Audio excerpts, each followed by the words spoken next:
హరి ఓం. పరమేశ్వర స్వరూపమైన సభకి నమస్కారం. మనం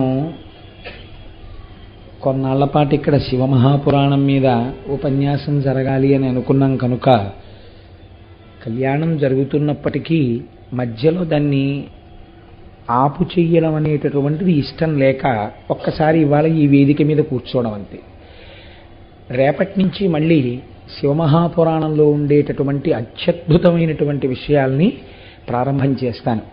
ప్రత్యేకించి హాలాహల భక్షణము, గంగావతరణము, నందికేశ్వర చరిత్రము, చండికేశ్వర చరిత్రము, శివుడు పశుపతి అయి మనకుండేటటువంటి పశుపాశములను ఎలా తొలగిస్తాడు, వీరభద్ర విజయము, ఇలాంటి మహత్తరమైన విషయాలన్నింటినీ కూడా, త్రిపురాసుర సంహారము, ఈ ఘట్టములన్నింటినీ రేపటి నుంచి మళ్ళీ ప్రారంభం చేస్తాను.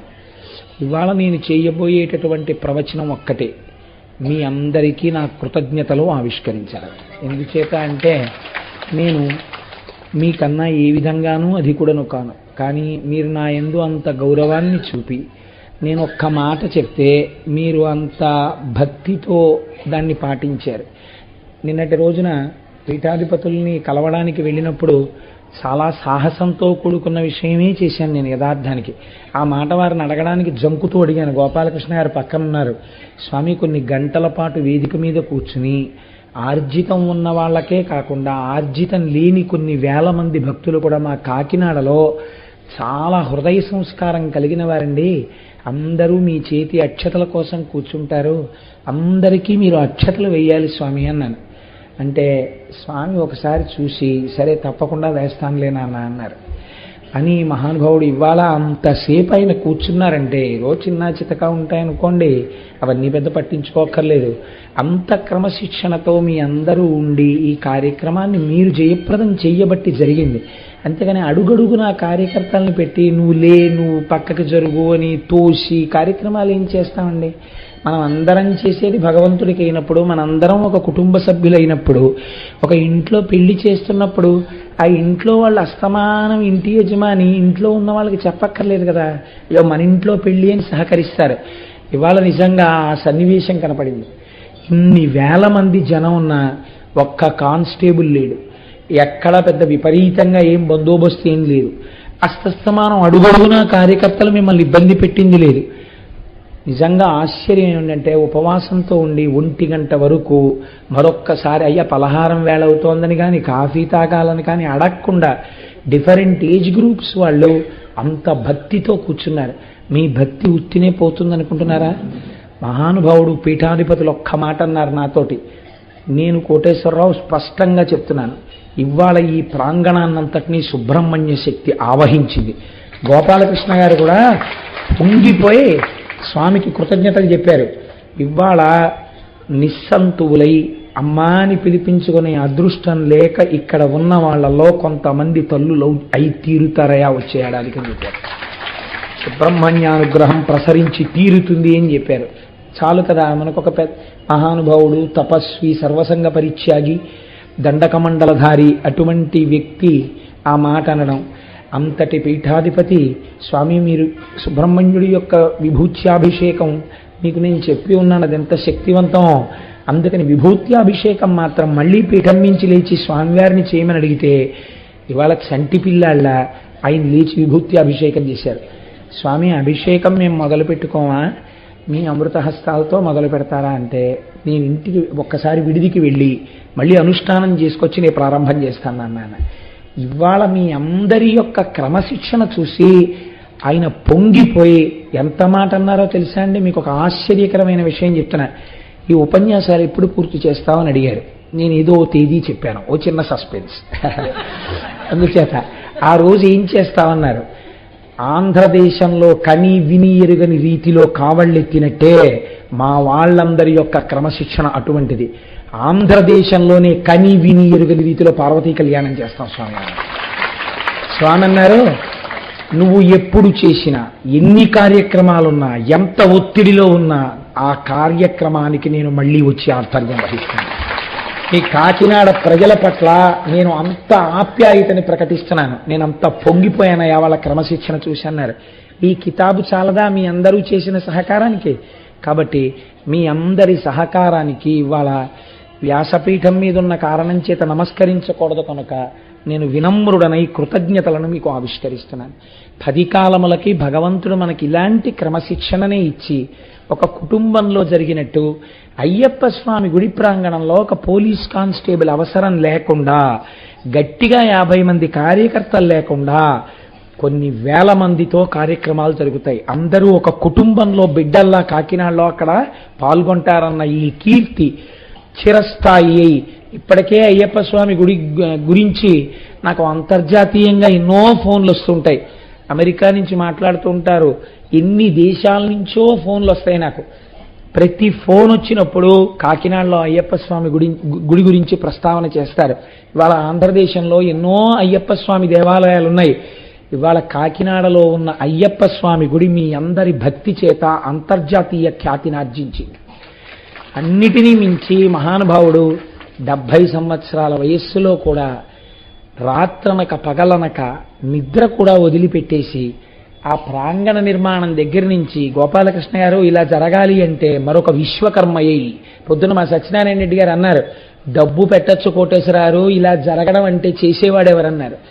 మహానుభావుడు ఆ గోపాలకృష్ణ గారు, ప్రసాద్ బాబు గారు, అన్నింటికీ మాకు వెనకాతల ఊపిరి మా దొరగారు ఇలా ఎందరెందరూ బాసటగా నిలబడి ఈ కార్యక్రమాన్ని నడిపించారు. మీ అందరికీ కృతజ్ఞతలను ఆవిష్కరిస్తున్నాను. మనం కాసేపట్లో చక్కగా కళ్యాణం జరుపుకోబోతున్నాం. మనకి ఇప్పుడే కదా మా స్వామీజీ అంతటి వారు మనకి కితాబునిచ్చారు. ఎవరెవరికి ఆర్జితం సేవా టికెట్లు ఉన్నాయో వాళ్ళందరూ ఉత్తర క్షణం ఈ ప్రాంగణాన్ని ఖాళీ చేసి ఆ ప్రాంగణంలోకి వెళ్ళిపోండి. ఆర్జితం టికెట్లు లేని వాళ్ళు ఆ ప్రాంగణంలోంచి ఈ ప్రాంగణంలోకి వచ్చేయండి. గోపాలకృష్ణ గారు 200 పళ్ళాల్లో పసుపు, కుంకం, పువ్వులు, అమ్మవారి కళ్యాణ సామాగ్రి సర్దించండి. మేళతాళాలతో ఈ 200 మంది గృహస్థులు ఇప్పుడు నేను ఇక్కడ ఒక 10 నిమిషాల్లో పీఠం దిగ్గానే అందరం కలిసి ప్రదక్షిణం చేసి కిందకి దిగి కళ్యాణ మంటపంలోకి వెడతాం. ఎవరిని చిన్నబుచ్చాలని కాదు, మన ఇంట్లో మన పిల్లాడే పెళ్లి కొడుకు అయితే వాడికో గౌరవం ఉంటుందిగా. మరి పాపం వాళ్ళు 200 మంది ఆర్జితం గృహస్థాసిగా ఉండాలనుకున్నప్పుడు వాళ్ళని ఒక మర్యాదతో కూర్చోపెడతాం కదా. నేను మీ పట్ల ఎప్పుడూ తక్కువ చేసినే ప్రవర్తించలేదు. స్వామి కాళ్ళు పట్టుకు ప్రార్థించి మీ అందరికీ అక్షతలు వేయించడంలో కారణం అదే. అందుకని ఆర్జితం గృహస్థాస్ అంటే వాళ్ళంతా ఉపవాసం ఉండి కొన్ని సౌకర్యములు పొంది స్వామి సేవలో ముందుండవలసిన వారు. ఇవాళ వాళ్ళున్నారు, రేపు మీరుంటారు ఇంకో సేవలో. మీకు నేను విశ్వ ప్రయత్నం చేస్తాను. మహాశివరాత్రి నాడు చంద్రశేఖర పరమాచార్య స్వామి చాతుర్వర్ణముల వారు కూడా చంద్రమౌళీశ్వరారాధన చేసినట్లయితే అనేక ఫలితములు వస్తాయని పరమాచార్య స్వామి చెప్పారు. పొద్దున స్వామివారితో కూడా చెప్పాను నేను ఈ విషయం. స్వామి ఇలా చేద్దాం అనుకుంటున్నామని. తప్పకుండా అద్భుతం నాన్న చేయించండి అన్నారు. సాధ్యమైతే 2000 మందికి 5 పైసలు ఛార్జ్ చేయకుండా మీకందరికీ కూడా 1,00,000 ఇళ్లలో ఒక ఇంట్లో కూడా ఉండనటువంటి అపురూపమైనటువంటి మూర్తిని మీకు బహూకరించి ఆ మూర్తికి మీ అందరి చేత ఆరాధన చేయించి ఒక 45 నిమిషాల సేపు మనందరం కలిసి మహాశివరాత్రి నాడు మౌనంగా కళాలు తెచ్చుకుని ఇక్కడ పూజ చేసి శివకోటి పుస్తకాలు తెచ్చుకుని మహాశివరాత్రి నాడు ఇదే ప్రాంగణంలో అందరం కూర్చుని శివనామాలను రాద్దాం. అది మన్ని ఉద్ధరిస్తుంది. 2000 మందికి సాధ్యమైనంత వరకు 5 పైసల ఖర్చు లేకుండా ఈ శివరాత్రి పూజలు చేయించే ఏర్పాట్ల కోసం ప్రయత్నం చేస్తున్నాను. అది ఎంతవరకు సఫలీకృతం అవుతుంది అన్నది పరమేశ్వరుడి యొక్క ఆజ్ఞ మీద ఆధారపడి ఉంటుంది. 2-3 రోజుల్లో దానికి సంబంధించిన అనౌన్స్మెంట్ ఫాలో అవుతుంది. అలా చేయించేటట్టయితే మీకు కూపన్స్ ఇస్తాం. ఆ కూపన్ తీసుకుంటే చాలు, మీరు పూజలో కూర్చోవడానికి అర్హులు. 5 పైసల ఖర్చు లేకుండా మీ అందరికీ ఆ ఫోటో బహూకరించి, ఫోటో అని నేను అనను, అది సాక్షాత్ పార్వతీ పరమేశ్వరులు మీకు ఆ మూర్తినిచ్చి మీ అందరితో ఆ రోజున చంద్రమౌళీశ్వరారాధన చేయించే ప్రయత్నం చేస్తాం. ఏడాదికొక్కసారి మహాశివరాత్రి ఇలాంటి ప్రాంగణాల్లో అలా జరిగితే దేవాలయంలో ఉన్న మూర్తి గొప్ప బలాన్ని పుంజుకుంటాడు. ఈ ప్రాంగణం గొప్ప శక్తిని పుంజేసుకుంటుంది. కాబట్టి మనం ఆ రోజున చాలా అందమైన కార్యక్రమం మళ్ళీ చేసుకుందాం. అప్పుడు మీ అందరూ కూడా పాల్గొందరు. కానీ కనుక చిత్తూరు నుంచి మాకు ఇవాళ విశిష్టాతిథిగా వచ్చారు కాబట్టి బాబుగారు మీరు కూడా ఆ ప్రాంగణంలోకి వెళ్ళిపోతే ఒక్కసారి మీరు కూడా కళ్యాణం సామాగ్రి తల మీద పట్టుకుందరు, కానీ మీరు కూడా ఊరేగింపులో వద్దురు. కానీ అందుకని ఎవరెవరికి ఆర్జిత సేవా టికెట్లు ఉన్నాయో వాళ్ళు మాత్రమే ఆ ప్రాంగణంలోకి వెళ్ళండి. వాళ్ళెవ్వరూ ఈ ప్రాంగణంలో ఉండద్దు. ఆర్జితం టికెట్లు లేని వాళ్ళు దయచేసి ఆ ప్రాంగణంలోకి వెళ్ళద్దు. ఆ టికెట్లు ఉన్న వాళ్ళు ప్రదక్షిణం చేసి వచ్చేటప్పుడు మీరు సహకరించండి. మనం కళ్యాణం తొందరగా మొదలు పెట్టుకుంటే మీ అందరూ చూసేటటువంటి అదృష్టం ఉంటుంది. కాబట్టి మనందరం చక్కగా సంతోషంగా చూడొచ్చు. కనుక ఇవాళ ఇప్పుడు నేను చెప్పిన ఈ మాటలే ప్రవచనమగుగాక. కాబట్టి ఇంకా ప్రత్యేకంగా ప్రవచనం చేయను, రేపు ప్రవచనం చేస్తాను. మనం ప్రతిరోజు చేస్తున్నట్టు శివాష్టోత్తరం చేసేసి కళ్యాణ కార్యక్రమానికి వెళ్ళిపోదాం. గోపాలకృష్ణ గారు ఇలాగా 200 ప్లేట్లు సిద్ధం చేయించేసేయండి అయ్యా. కాబట్టి అందరూ చెప్పండి అమ్మా. స్వామి కళ్యాణం అక్కడ అవుతుంటే ఇక్కడ శివనామాలు చెప్పి బయలుదేరితే పొంగిపోతాడు తండ్రి. ధవలవ పుషమిందోర్మండలే సన్నివిష్టం భుజగవలయహారం భస్మదిగ్ధాంగమీశం మృగయ పరశుపాణిం చారు చంద్రార్ధమౌళిం హృదయ కమల మధ్యే సంతతం చింతయామి. శివో మహేశ్వర శంభో పినాకీ శశిశేఖర వామదేవో విరూపాక్ష కపర్దీ నీలలోహిత శంకర శూలపాణిశ్చక్కట్వాంగీ విష్ణువల్లభ శపి విష్ణోంబికానాథ శ్రీకంఠో భక్తవత్సల భవశర్వస్త్రిలోకేశ శితికంఠ శివాప్రియ ఉగ్ర కపాలీ కామారీ అంధకాసురసూదన గంగాధరో లలాటాక్షకాలకాల కృపానిధి భీమ పరశుహస్త మృగపాణిర్జటాధర కైలాసవాసీ కవచీ కఠోరస్త్రిపురాంతక పురుషాంకో వృషభారూఢో భస్మోద్ధూళిత విగ్రహ సామప్రియ సర్వమయస్త్రైమూర్తిరనీశ్వర సర్వజ్ఞ పరమాత్మా చ సోమసూర్య అగ్నిలోచన హవిర్యజ్ఞమయ సోమ పంచవక్త్ర సదాశివ విశ్వేశ్వరో వీరభద్రో గణనాథ ప్రజాపతి హిరణ్యరేతా దుర్ధర్షో గిరిశో గిరీశో నగః భుజంగభూషణో భర్గో గిరిధన్వీ గిరిప్రియః కృత్తివాసాః పురారాతిర్భగవాన్ ప్రమదాధిపః మృత్యుంజయః సూక్ష్మతనుర్జగద్వ్యాపీ జగద్గురుః వ్యోమకేశో మహాసేన జనకశ్చారు విక్రమః రుద్రో భూతపతిస్థాణుర్రహిర్భూత్న్యో దిగంబరః అష్టమూర్తిరనేకాత్మా సాత్విక శుద్ధ విగ్రహః శాశ్వత కండపరశుః అజపాశ విమోచకః మృఢ పశుపతిర్దేవో మహాదేవో వ్యయో హరిః పూషదంతభిదవ్యగ్రో దక్షాక్షర హరోహరః భగనేత్రభిదవ్యక్త సహస్రాక్ష సహస్రపాత్ అపవర్గ ప్రదోనంతస్తారక పరమేశ్వరః ఏవం శ్రీ శంభుదేవస్య నామ్నామష్టోత్తరం శతం. శ్రీ శివాష్టోత్తర శతనామ స్తోత్రం సమాప్తం. ఈశ్వర కారుణ్యమునకు హద్దు లేదని చూపించే వాటిలో గంగావతరణం ఒకటి. కానీ అది పరమ పవిత్రమైనటువంటి ఆఖ్యానం. మీరు రామాయణంలో విన్నారు,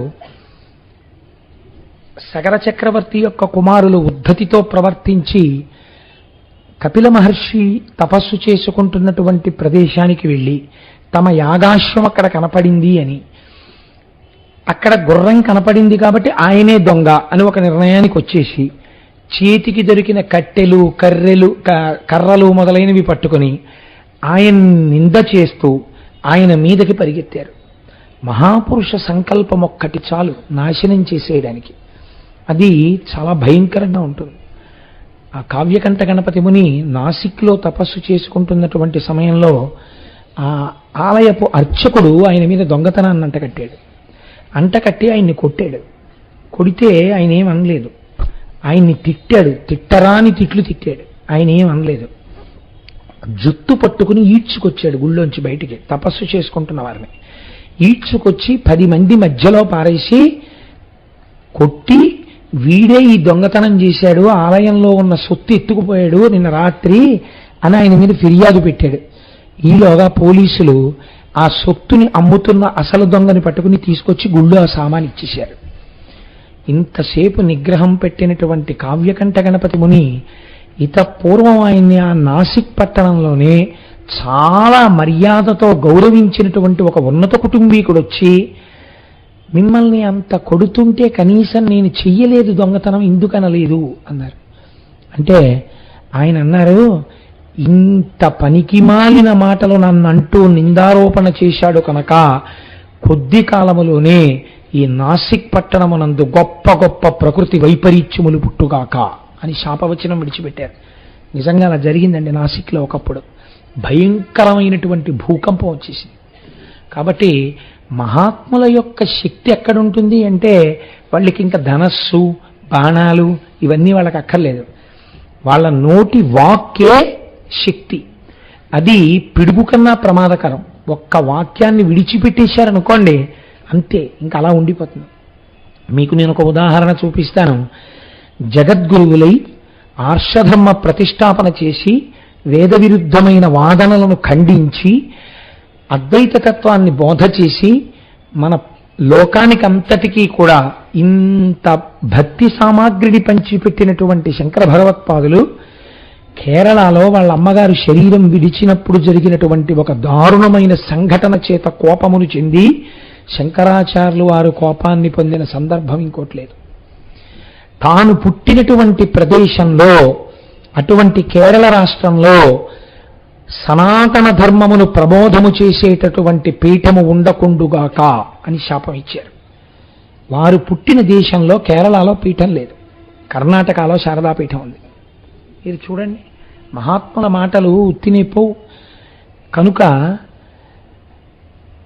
కపిల మహర్షి కళ్ళు తెరిచి చూశారు, ఏమిటి కేకలేమిటి అల్లరేమిటని. మీదకొచ్చి పడుతున్నారు సగరులు. వెంటనే ఆయన కోపాన్ని పొంది ఒక్కసారి చూసి హుం అన్నారు. అంతే, వారిలోంచి పుట్టినటువంటి కోపము అగ్నిహోత్రంగా మారింది. ఎక్కడ ఉన్నవాళ్ళు అక్కడే 60,000 మంది బూది కుప్పలై పడిపోయారు. అంశుమంతుడు చూశాడు. చూసి వాళ్ళకి జలతర్పణ చేద్దామని గబగబా వెళ్ళి నీళ్లు పట్టుకొస్తున్నాడు. పట్టుకొస్తుంటే గరుత్మంతుడు అన్నాడు, ఇలా మహాత్ముల యొక్క క్రోధాగ్ని చేత ఎవరు మరణిస్తారో వాళ్ళని ఉద్ధరించడానికి సామాన్యమైనటువంటి జలములకు అధికారము లేదు. ఈ నీటిని విడిచిపెడితే, సామాన్యంగా ప్రాణాన్ని విడిచిపెట్టిన వాడైతే జలతర్పణ అందుతుంది వాడికి. కానీ వీళ్ళు ఒక మహాత్ముని యొక్క క్రోధాగ్ని చేత మరణించారు కాబట్టి వీళ్ళకి నువ్వు ఇచ్చే జలతర్పణలో అందవు. వీళ్ళు ఊర్ధ్వలోకాల్ని పొందరు. వీళ్ళు ఇలాగే ఉగ్రత్వమును పొంది తిరుగుతూ ఉంటారు. వీళ్ళ భస్మరాసులు తడవాలంటే ఆకాశము నుండి గంగ భూమి మీదకి ప్రవహించాలి. ఎక్కడ పడున్నారు వీళ్ళు? పాతాళలోకంలో పడున్నారు. ఎక్కడి స్వర్గలోకం, ఎక్కడి పాతాళలోకం? పాతాళానికి గంగ ప్రవహించాలి. ప్రవహించి వచ్చి ఈ బూది కుప్పల మించి ప్రవహించాలి. ప్రవహిస్తే అప్పుడు వీళ్ళకి జలతర్పణలైనట్లుగా భావింపబడి వీళ్ళ దాహం తీరి, వ్యగ్రత తీరి వీళ్ళు ఉన్నత లోకాలని పొందుతారు. కాబట్టి నువ్వు ఈ నీటితో జలతర్పణ చెయ్యకు అన్నాడు. దీనికోసం బెంగ పెట్టుకున్నారండి ఇక్ష్వాకు వంశంలో. నాకు తెలిసి ఇక్ష్వాకు వంశంలో ధరింపచేసేవాడు లేక కొన్ని తరాల పాటు అలా పడిపోయినటువంటి సందర్భం ఏదైనా ఉంటే ఒక్క సగర చక్రవర్తి బిడ్డల వల్లే ఉంది. ఇలా పడిపోయి ఉండిపోతే తర్వాత దిలీపుడు వెళ్ళిపోయాడు, సగరుడు వెళ్ళిపోయాడు చాలా కష్టపడి ప్రయత్నం చేసి, అంశుమంతుడు వెళ్ళిపోయాడు, దిలీపుడు వెళ్ళిపోయాడు, భగీరథుడు వచ్చేసాడు. వీళ్ళు అలాగే ఉన్నారు. వీళ్ళకి జలతర్పణలు లేవు, వీళ్ళకి పితృకార్యాలు లేవు, వీళ్ళు ఉద్ధరింపబడే మార్గం లేదు. అలా పడిపోయి ఉన్నప్పుడు భగీరథ ప్రయత్నము అని మనకు ఒక మాట వచ్చింది. ఆ భగీరథ ప్రయత్నం ఎక్కడ ప్రారంభమైంది అంటే, సాధారణంగా లోకంలో ఒక మాట ఉంటుంది, అసంభవము, ఇది జరగదు. అసంభవములు ఎప్పుడు సంభవములవుతాయి? పట్టుదల కలిగినటువంటి వాడి సంకల్ప బలం చేత, వాడికున్న పరమేశ్వర భక్తి చేత అసంభవములు సంభవములే అవుతాయి. కాబట్టి ఇప్పుడు ఆయన తపస్సు చేయడానికి బయలుదేరాడు. తపస్సు చేయడానికి బయలుదేరినటువంటి వాడు ఎక్కడ పరిపాలన చేస్తున్నాడండి? అయోధ్యలో పరిపాలన చేస్తున్నాడు. అయోధ్యకి దగ్గరలో ఎన్ని గొప్ప గొప్ప పట్టణాలు ఉన్నాయి. కాశీ మొదలైన పట్టణాలన్నీ ఉత్తర భారతదేశంలో ఉన్నాయి.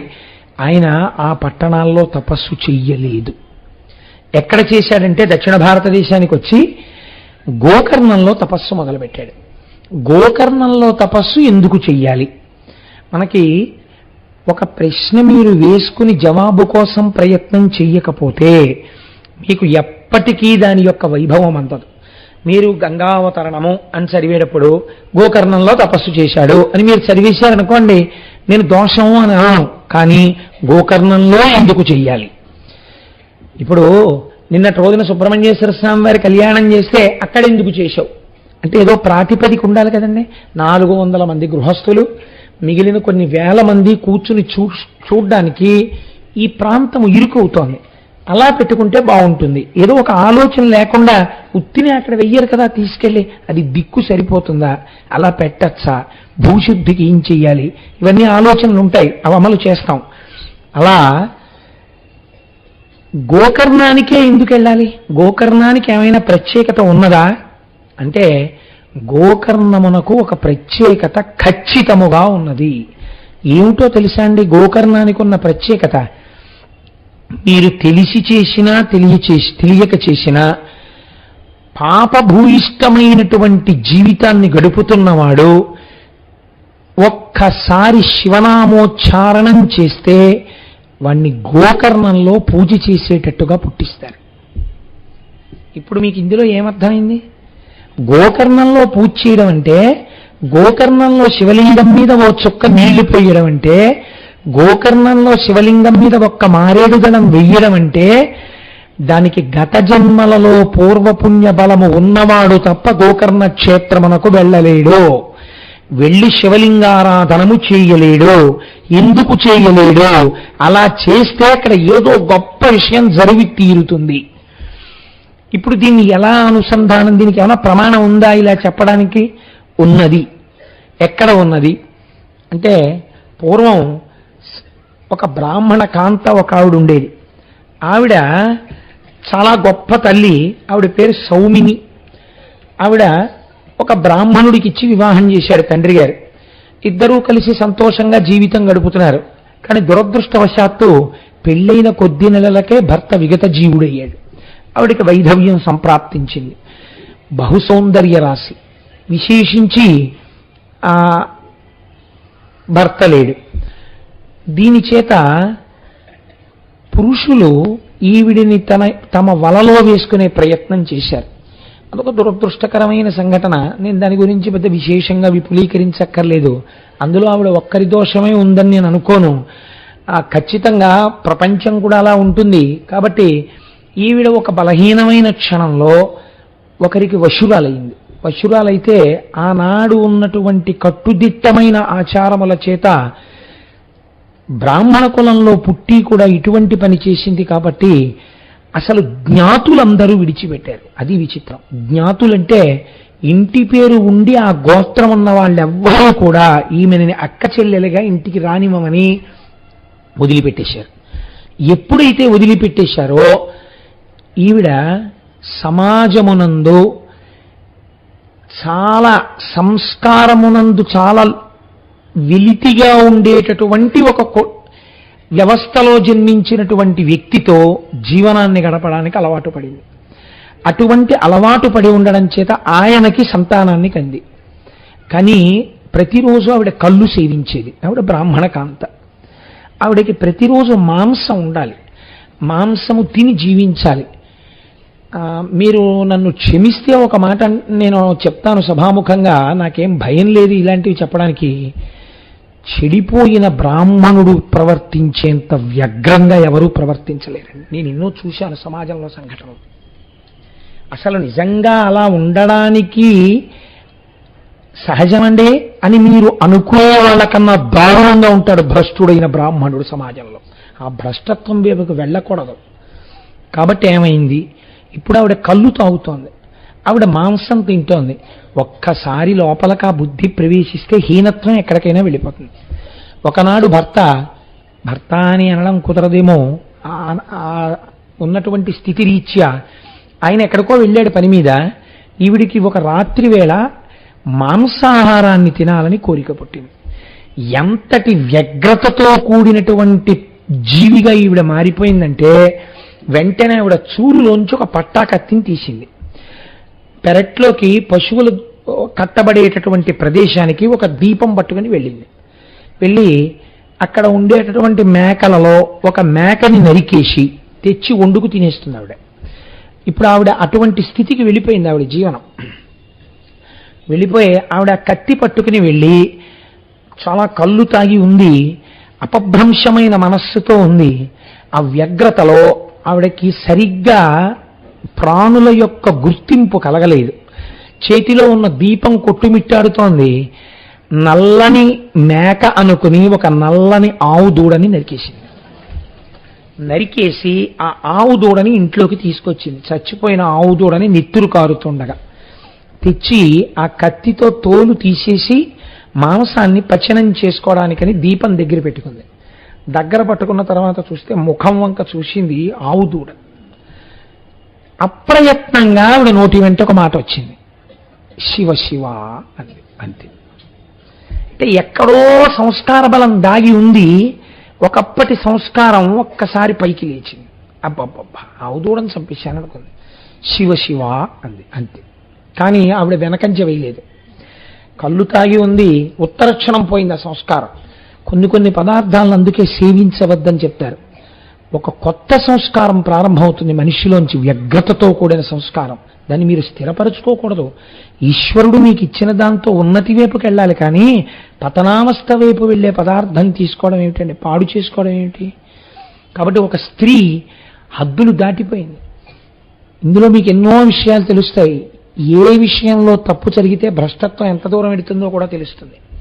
కాబట్టి ఇప్పుడు ఏమైంది, ఆవిడ ఆవుని ముక్కలు చేసేసింది. ఆ పచ్చిమాంసపు ముక్కలు కొన్ని తీసి ఉడికించుకుని తినేసింది. శరీరంలో బలం అంతకాలం ఒక్కలా ఉండదు కదండి, శరీరం జర్జరీభూతం అయిపోతుంది. ఆవిడ వృద్ధురాలైపోయింది. వృద్ధురాలైపోయి కట్టకడన ప్రాణాన్ని విడిచిపెట్టేసింది. యమభటులు ఆవిడ్ని తీసుకెళ్లారు. ఆవిడ పాపమును పుణ్యమును బేరీజు వేశారు. ఇది విచిత్రం. అక్కడ ఒక తర్కం జరిగింది. సరే, పాపం ఇంతుంది, ఇంత పాపానికి ఏం చేయాలి, దానికి పెద్ద విశేషం ఏం లేదు. రకరకాల శిక్షలు, దిక్కుమాలిన శిక్షలు వేసేయచ్చు.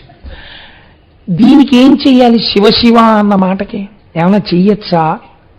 ఈ శివశివ అని 2 మాటలు మాత్రం అంది. 2 మాటలు శివశివ అన్నందుకు ఈవిడికి ఏ పుణ్యం ఇవ్వవచ్చు అని అడిగారు. అడిగితే యమలోకంలో పెట్టినటువంటి బాధలు పెట్టగా అత్యంత హేయమైన సంస్కారమున్న కుటుంబమునందు పుట్టించి, చీకటి పడిన తరువాత ఈవిడ నడుస్తుంటే ఎవరికీ తెలియనంత నల్లటి రూపంతో పుట్టించి, పుట్టుకతో అంధురాల్ని చేసి కుష్ఠవ్యాధిని కట్టపెట్టండి. కాబట్టి యవ్వనము వచ్చేటప్పటికీ ఒంట్లోంచి పుళ్ళు పుట్టి చీవు నిట్టులు అలా కారిపోతుండాలి. ఎవ్వరూ దగ్గరికి రాకూడదు. పుల్లటి కంపు వస్తూ ఉండాలి శరీరంలోంచి. ఎప్పుడు ఈగలు దోమలు ముసురుతూ ఉండాలి. చేసిన పాపం అనుభవింపబడాలి. అందుకే కొన్ని ప్రాణులు అలా పుడతాయి లోకంలో. కాబట్టి ఇప్పుడు ఈ పాపం అంతా అనుభవంలోకి వెళ్ళిపోవాలి. శివశివ అన్నందుకు గోకర్ణం మాత్రం చేర్చండి అన్నారు. చూశారా? శాస్త్రం శాస్త్రమేనండి. మీరు నన్ను ఇక్కడ ఒక ప్రశ్న వేయచ్చు, ఏమండి శివ అంటే గోకర్ణానికి వెళ్ళిపోతారా, అలా ఉంటుందా అని మీరు అనుమానపడచ్చు. నేను ఒక్క మాట చెప్తాను, ఆలోచించండి. మీరు మీ ఆఫీసర్ గారి దగ్గరికి వెళ్ళి మీరు రోజు ఫైల్ పట్టుకెళ్ళినప్పుడు తమరు నిన్న చెప్పింది ఫైల్ రాసేసానండి అంటారు కదా, తమరో అన్న 3 అక్షరాల్ని తీసి ఉరే అని మార్చండి. తమరు అండం మానేసి ఒరే నిన్న నువ్వు చెప్పింది ఫైల్ పెట్టేశాను అని అక్కడ పెట్టండి. మీ సీట్లోకి వెళ్ళేటప్పటికి రెండింటిలో ఒకటి వస్తుంది, ఒకటి ట్రాన్స్ఫర్ ఆర్డరు లేకపోతే సస్పెన్షన్ ఆర్డర్ కదండి. ఏం భాషలో ఉన్నవి కావా ఉ రే ఈ అన్న అక్షరాలు, లోకంలో వ్యవహారంలో ఉన్నవి కావా ఉరే అన్న అక్షరాలు, తామరు అన్నవి వ్యవహారంలో ఉన్నవే, అవి శంకరుడి వల్ల వచ్చినవే, ఇవి శంకరుడి వల్ల వచ్చినవే. ఈ 3 అక్షరాలు పక్కన పెడితే ఇంత వ్యగ్రతతో కూడిన ఫలితం ఎందుకు వచ్చింది? ఆ అక్షరములనే మార్చి పక్కన పెడితే ఫలితం అలా వచ్చినప్పుడు, సృష్టిలో శివ అన్న 2 అక్షరాల్ని కలిపి పెట్టినప్పుడు ఈ ఫలితం ఇస్తే మీకేమిటి అభ్యంతరం? తమరు పెడితే మీరు ప్రశాంతంగా ఉన్నారా, ఉరే పెడితే సస్పెన్షన్ వచ్చిందా? ఈ లోకంలోనే వచ్చిందే. మీకన్నా ముందు పుట్టినవాడు అధికారి అయినందుకు మీ మీద అంత అధికారం చెలాయించగలుగుతున్నాడే. సర్వలోకములను సృష్టించినటువంటి పరమేశ్వరుడు ఆయన నామం చెప్పినంత మాత్రం చేత నువ్వు ఈ ఫలితం ఇయ్యి అని అంటే మీరు ఎందుకు అభ్యంతరపడాలి? మీకెందుకు బెంగ ఉండాలి? మీకెందుకు అనుమానం ఉండాలి ఆ విషయంలో? ఒక విషయాన్ని మీరు తెలుసుకోవడం వేరు, తెలుసుకున్న దాన్ని సదాచారములోకి తెచ్చుకోవడం వేరు. దేశము కాలము అని 2 ఉంటాయి. ఇవి కలియడం చాలా కష్టం అండి. దేశం ఉంటుంది, కాలం ఉంటుంది. మీరు చూడండి, దేశము మా ఇంట్లో కూర్చున్న దేశమే, అయ్యప్ప స్వామి గుళ్ళో కూర్చున్న దేశమే. మా ఇంట్లో కూర్చుని శివాష్టోత్తరం చదివాననుకోండి, అష్టోత్తరం చదివానంటారు. ఇక్కడికి వచ్చి కూర్చుని నేను అష్టోత్తరం చదివాననుకోండి, 108 పక్కన 3 సున్నాలు పెడతారు. అన్నిసార్లు నామని చెప్పినట్టు ఖాతాలో వేస్తారు. ఎందుకు? ఇది ఆలయ ప్రాంగణం. ఇక్కడ ఏది చేసినా సహస్రం కింద లెక్కేస్తారు. అలాగే స్వయంభూయంగా ఉందనుకోండి, అక్కడికి వెళ్ళి ఏది చేసినా అనంతం, దాన్ని మీరు లెక్క పెట్టలేరు ఇంకా శక్తిని. కాబట్టి దేశము కాలము కనుకనే మనం ఏం చేస్తున్నాం, రేపు మహాశివరాత్రి నాడు కేవలం పూజ చేయడం కాదు, పూజ చేసి అందరికీ ఒక 30 నిమిషాలు సమయం ఇచ్చి, ఇదే కదండి మనకంటూ ఏదైనా మిగిలితే ఇదొక్కటే మనకి మిగిలేది. మహాశివరాత్రి నాడు ఆలయ ప్రాంగణంలో పూజాంతర్గతంగా మౌనం వహించి శివనామం 2 పేజీలు రాయండి, 3 పేజీలు రాయండి, మీరు ఏ గతుల్ని పొందుతారు? కనుక అందరం శివకోటి పుస్తకాలు తెచ్చుకుని ఆ రోజున ఒక 30 నిమిషాల సేపు శివనామములను రాస్తాం. ఇది మనం జీవితంలో చెయ్యవలసిన పనులివి. కాబట్టి ఇప్పుడు ఆవిడ్ని ఎక్కడికి తీసుకెళ్లి పుట్టించారు? మరుజన్మలో భయంకరమైనటువంటి సంస్కారం కలిగినటువంటి ఒక కుటుంబమునందు పుట్టుక చేత బొగ్గు వంటి వర్ణంతో, ఆ వర్ణంతో పుడితే వచ్చిన నష్టమేం లేదు, కానీ దానితో పాటు అంధురాలు. ఇది పెద్ద ప్రమాదం. ఏమీ తెలియదు, పుట్టినప్పటి నుంచే ఆవిడ అంధురాలు. దానికి తోడు చాలా చిన్న వయస్సులో ఆవిడ్ని కుష్ఠవ్యాధి పట్టుకుంది. ఒళ్ళంతా పాకేసింది. ప్రాణం పోతుందా? పోలేదు. ఇదండి అసలు మీకు ప్రపంచంలో ఈశ్వరుడు వేసేటటువంటి శిక్ష ఎప్పుడు కనపడుతుందో తెలుసా అండి? అన్నీ తెలిసిన వాడికి అమావాస్య మరణం, ఏమీ తెలియని వాడికి ఏకాదశి మరణం అని అందుకే వచ్చింది సామెత. ఈశ్వరుడు వ్యాధితో పాటు దీర్ఘజీవనాన్ని కూడా ఇచ్చేస్తే ఇంకా నరకం ఎక్కడో ఉండదు. చాలండి, అప్పుడు తెలుస్తుంది అనుభవం అంటే ఏమిటో, అప్పుడు తెలుస్తుంది శివనామం రాయకపోవడం ఏమిటో, అప్పుడు తెలుస్తుంది భగవత్కథ వినకపోవడం అంటే ఏమిటో, అప్పుడు తెలుస్తుంది ఒక దేవాలయానికి వెళ్ళకపోవడం అంటే ఏమిటో. ఎవరు ఉద్ధారకులు అనుకున్నామో వాళ్ళు ఈ మధ్య కాలంలో రిపీటెడ్గా పేపర్స్లో వస్తుంటే అసలు ఈ సంస్కారం ఎటు వెళ్ళిపోతోందనిపిస్తోంది. ఇంకా ఈవిడ ఎక్కువ కాలం బతకదని హాస్పిటల్లో డిశ్చార్జ్ చేసేస్తే, నేను ఒక వారం క్రితం పేపర్లో చదివాను, తీసుకొచ్చి ఆవిడికి అంత్యేష్టి సంస్కారం చేసేశారు. తీసుకొచ్చి ఆవిడ్ని పాతి పెట్టేయడానికి గొయ్యి తవ్వేసి ఆవిడ్ని అందులో పెట్టేసి పూజ చేయపోయారు. ఒక పేపర్లో వచ్చిందండి, నేను అబద్ధం ఆడలేదు. పూజ చేయబోతుంటే పక్కన ఇంకో శవాన్ని పాతి పెట్టడానికి వచ్చిన వాళ్ళు చూశారు. చూసి అదేమిటాడు మూలుగుతోంది, కొంచెం ఊపిరుంది, అదేమిటి పాతి పెట్టేస్తున్నారన్నారు. హాస్పిటల్ వాళ్ళు ఇంకొండదు, తీసుకెళ్ళిపోమన్నారండి. మాకు 2 గదులు, ఇల్లు లేదు, తీసుకెళ్ళి ఎక్కడ పెట్టుకోం పెట్టుకోవడం కుదరదు, ఎలాగో చచ్చిపోతుంది కదా. ఇప్పుడు ఆవిడకి ఏం తెలిసేమిటి, ఎలాగో స్పృహ తప్పిపోయింది, ఓ మాట్లాడదు, ఓ తాగదు, ఎందుకు అందుకని చేసేద్దామని చేసేస్తున్నామండి, ఈ గొడవ మేము పడలేమన్నారు. అంటే వాళ్ళు హడిలిపోయి పక్క వాళ్ళు ఇంత హేయమైన పని ఏమిటని ఆవిడ్ని రక్షించి తీసుకెళ్ళమంటే అప్పుడు వాళ్ళ ఇంటికి అక్కడ ఉన్న వాళ్ళందరూ కలిసి డబ్బు పోగు చేశారండి. పోగు చేసి ఆవిడికి ఇచ్చారు. ఇచ్చి అమ్మ మీ ఇంటికి తీసుకెళ్ళండి, చచ్చిపోయే వరకు ఉంచుకోండి అంటే చచ్చిపోయాక తీసుకొచ్చి సమాధి చేశారు. వేరే విషయం అనుకోండి. బట్ ఎటు వెళ్ళిపోతోంది సమాజం మీరు ఆలోచించండి. ఏమిటి ఇది ఇవాళ ఉన్నట్టు ఉంటుంది అనుకుంటున్నారా? నేను మొన్న పేపర్లో చదివి ఆశ్చర్యపోయాను.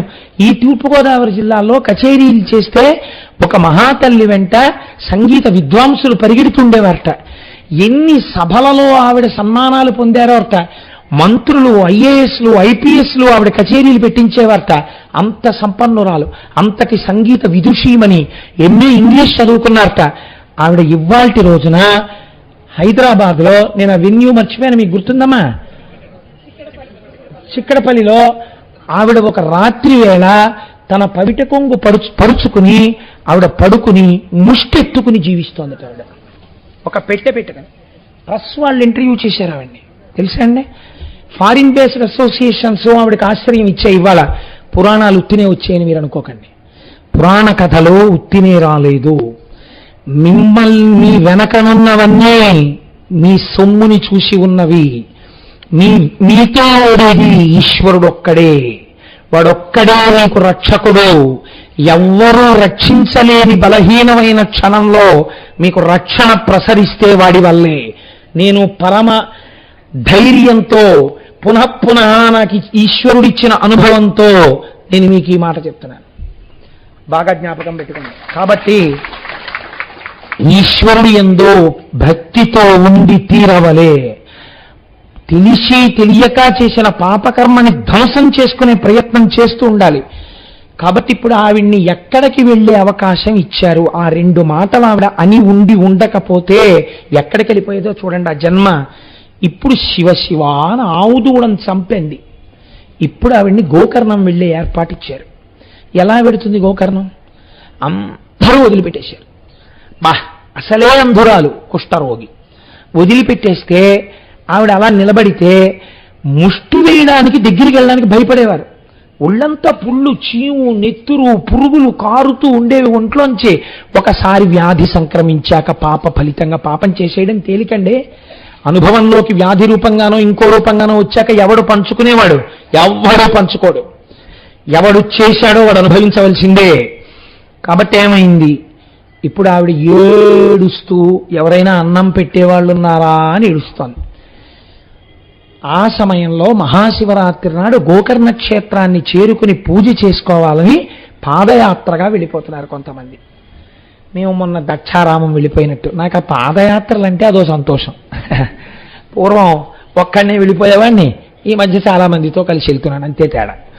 కాబట్టి వెనక చాలా మంది కలిసి పాదయాత్ర చేస్తున్నారు. అప్పుడు వాహనాలు లేవు కదండి. అందుకని అందరూ వెళ్ళేటప్పుడు ఉత్తినే ఈ ఊరేమిటండి, ఆ ఊరేమిటండి, లేకపోతే వెళుతూ కూడా మళ్ళీ ఆఫీస్ గురించో, వెళుతూ కూడా మళ్ళీ ఏదో దిక్కుమాల సబ్జెక్టో ఎత్తుకోకూడదు. భగవత్ సంబంధంగా మాట్లాడుకుంటూ వెళ్ళాలి చక్కగానే. కాబట్టి వాళ్ళందరూ జయ జయ శంకర, హర హర శంకర అని నిన్న మీ అందరూ చూడండి, సుబ్రహ్మణ్యం సుబ్రహ్మణ్యం షణ్ముఖనాథ సుబ్రహ్మణ్యం అంటూ వెళ్ళారు. అలా వాళ్ళు చక్కగా నామం చేసుకుంటూ వెళ్ళిపోతున్నారు. వెళ్ళిపోతుంటే ఈవిడేం చేసింది? ఇక్కడ ఉంటే ఎలాగో పెట్టేవాళ్ళు లేడు, వీళ్ళందరూ వెళ్తున్నారు కదా బాటసారులు కనుక వెళ్ళేటప్పుడు వీళ్ళు అన్నాలు కట్టుకుని వెడతారు. ఈ నామం వినపడుతుంటే మనం కూడా అలా అంటూ వీళ్ళ వెనకాల వెళ్ళిపోతే వీళ్ళు భక్తి తత్పరులు కాబట్టి నన్ను తోసేయరు, చీ అని విసిరేయరు. కాబట్టి వీళ్ళ వెనకాల వెళ్ళిపోతాం. నామం ఆగిపోతుంది, కళ్ళు కనపడవు కదా ఆవిడికి. ఆగిపోతే వీళ్ళు ఆగారని గుర్తు, నేను ఆగుతాను. మళ్ళీ వీళ్ళు కదిలితే నామం చెప్తారు, వీళ్ళతో పెడతాను. వీళ్ళు ఎందుకు ఆగుతారు? అన్నమో ఏదో తింటారు. ఇంతమంది భాగవతులు కాబట్టి ఇంత హీన రూపంతో ఉన్న నన్ను వదలరు, కొంచెం పెడతారు. ఇంతే ఆవిడ ప్రేమ. ఆవిడికి గోకర్ణం పెడదామని తెలియదు, వాళ్ళు గోకర్ణం పెడుతున్నారని తెలియదు. కాబట్టి వెంటబడింది. ఏదో పెడుతున్నారు. చివరికి మహాశివరాత్రి నాడు వీళ్ళందరూ గోకర్ణం వెళ్ళిపోయారు. అప్పటి వరకు అంటూ పెడతారు కానండి, గోకర్ణం వెళ్ళిపోయిన తర్వాత ఎందుకు పెడతారు? ఎవరి మానాన వాళ్ళ ఆలయంలోకి వెళ్ళిపోయారు, ఎవరి మానాన వాళ్ళ అభిషేకానికి వెళ్ళిపోయారు. వెళ్ళిపోతే ఈవిడ అక్కడ కూర్చుని ఏడుస్తోంది. మళ్ళీ అన్నం పెట్టేవాళ్ళు లేడు. అపారమైన ఆకలి. ఆ ఆకలితో చెయ్యి చాపి అన్నమో రామచంద్ర అని ఏడుస్తోంది. ఎవరైనా ఏమైనా పెడతారేమో అని. అది మహాశివరాత్రి. మహాశివరాత్రి నాడు ఎవరు ఏవి పట్టుకెడుతున్నా ఈశ్వరార్చనకు పట్టుకెడతారు, కానీ తము తినడానికి లోపలికేం పట్టుకెళ్ళరు కదా. కాబట్టి ఇప్పుడు ఒక ఆయన వెళ్ళిపోతూ చాలా జాలేసింది చూస్తే. ఆయన బుట్ట నిండా మారేడు పత్రి ఉంది. దానికి కోటిలింగాల క్షేత్రం అని పేరు. ఎటు చూసినా శివలింగాలు. ఇట గోకర్ణంలో ఒకప్పుడు కృతయుగం నుంచి ఉంది ఆ క్షేత్రం. కాబట్టి ఆవిడ చేతిలో పోన్లే ఇంత హీనమైన స్థితిలో ఉంది. ఇంత హీనమైన స్థితిలో ఉంది కాబట్టి కనీసం ఈ మారేడు పత్రితో పోని పూజ చేసుకుంటుందేమో, ఏదో శివలింగం మీద వేస్తుందేమో, ఈ పాపం ఇక్కడితో ఈవిడిది అంతరించిపోతుంది అని పాపం ఆయన ఆ కోణంలో ఆలోచించి ఆవిడ చేతిలో లేత బిల్వదళాలు 2-3 పెట్టాడు. పెడితే చేతిలో ఏదో పడింది. ఇప్పుడు ఈవిడ ఆర్తి ఏమిటి? తినాలి. ఈవిడ ఏం చేసింది? తిందా అని ఆకులు తెలుస్తున్నాయి చేతికి. ఏం ఆకులు ఇవి? పచనం చేయబడి లేవు అని వాసన చూసింది. మారేడు దళాలు. ఆవిడికి ఎక్కడ లేని కోపం వచ్చింది. మారేడు దళం తినడానికి పనికిరాదు కదండి. మారేడు దళాలు పెట్టాడు. దిక్కుమాలినాడు. ఎందుకు ఈ మారేడు దళాలు? ఎవడకు కావాలి? నేనేం పూజ చేస్తానేంటే, ఎందుకు నాకు అని కోపం ఎంత వచ్చిందో. కోపం వచ్చినప్పుడే శరీరంలో ఆవేశం ఎక్కువ ఉంటుంది, ఆయాసం. అందుకని విసిరి కొడితే అన్ని శివలింగాలే. ఆ చేతిలో ఉన్న 3 మారేడు దళాలు వెళ్ళి మహాశివరాత్రి నాడు గోకర్ణ శివలింగం మీద పడ్డాయి.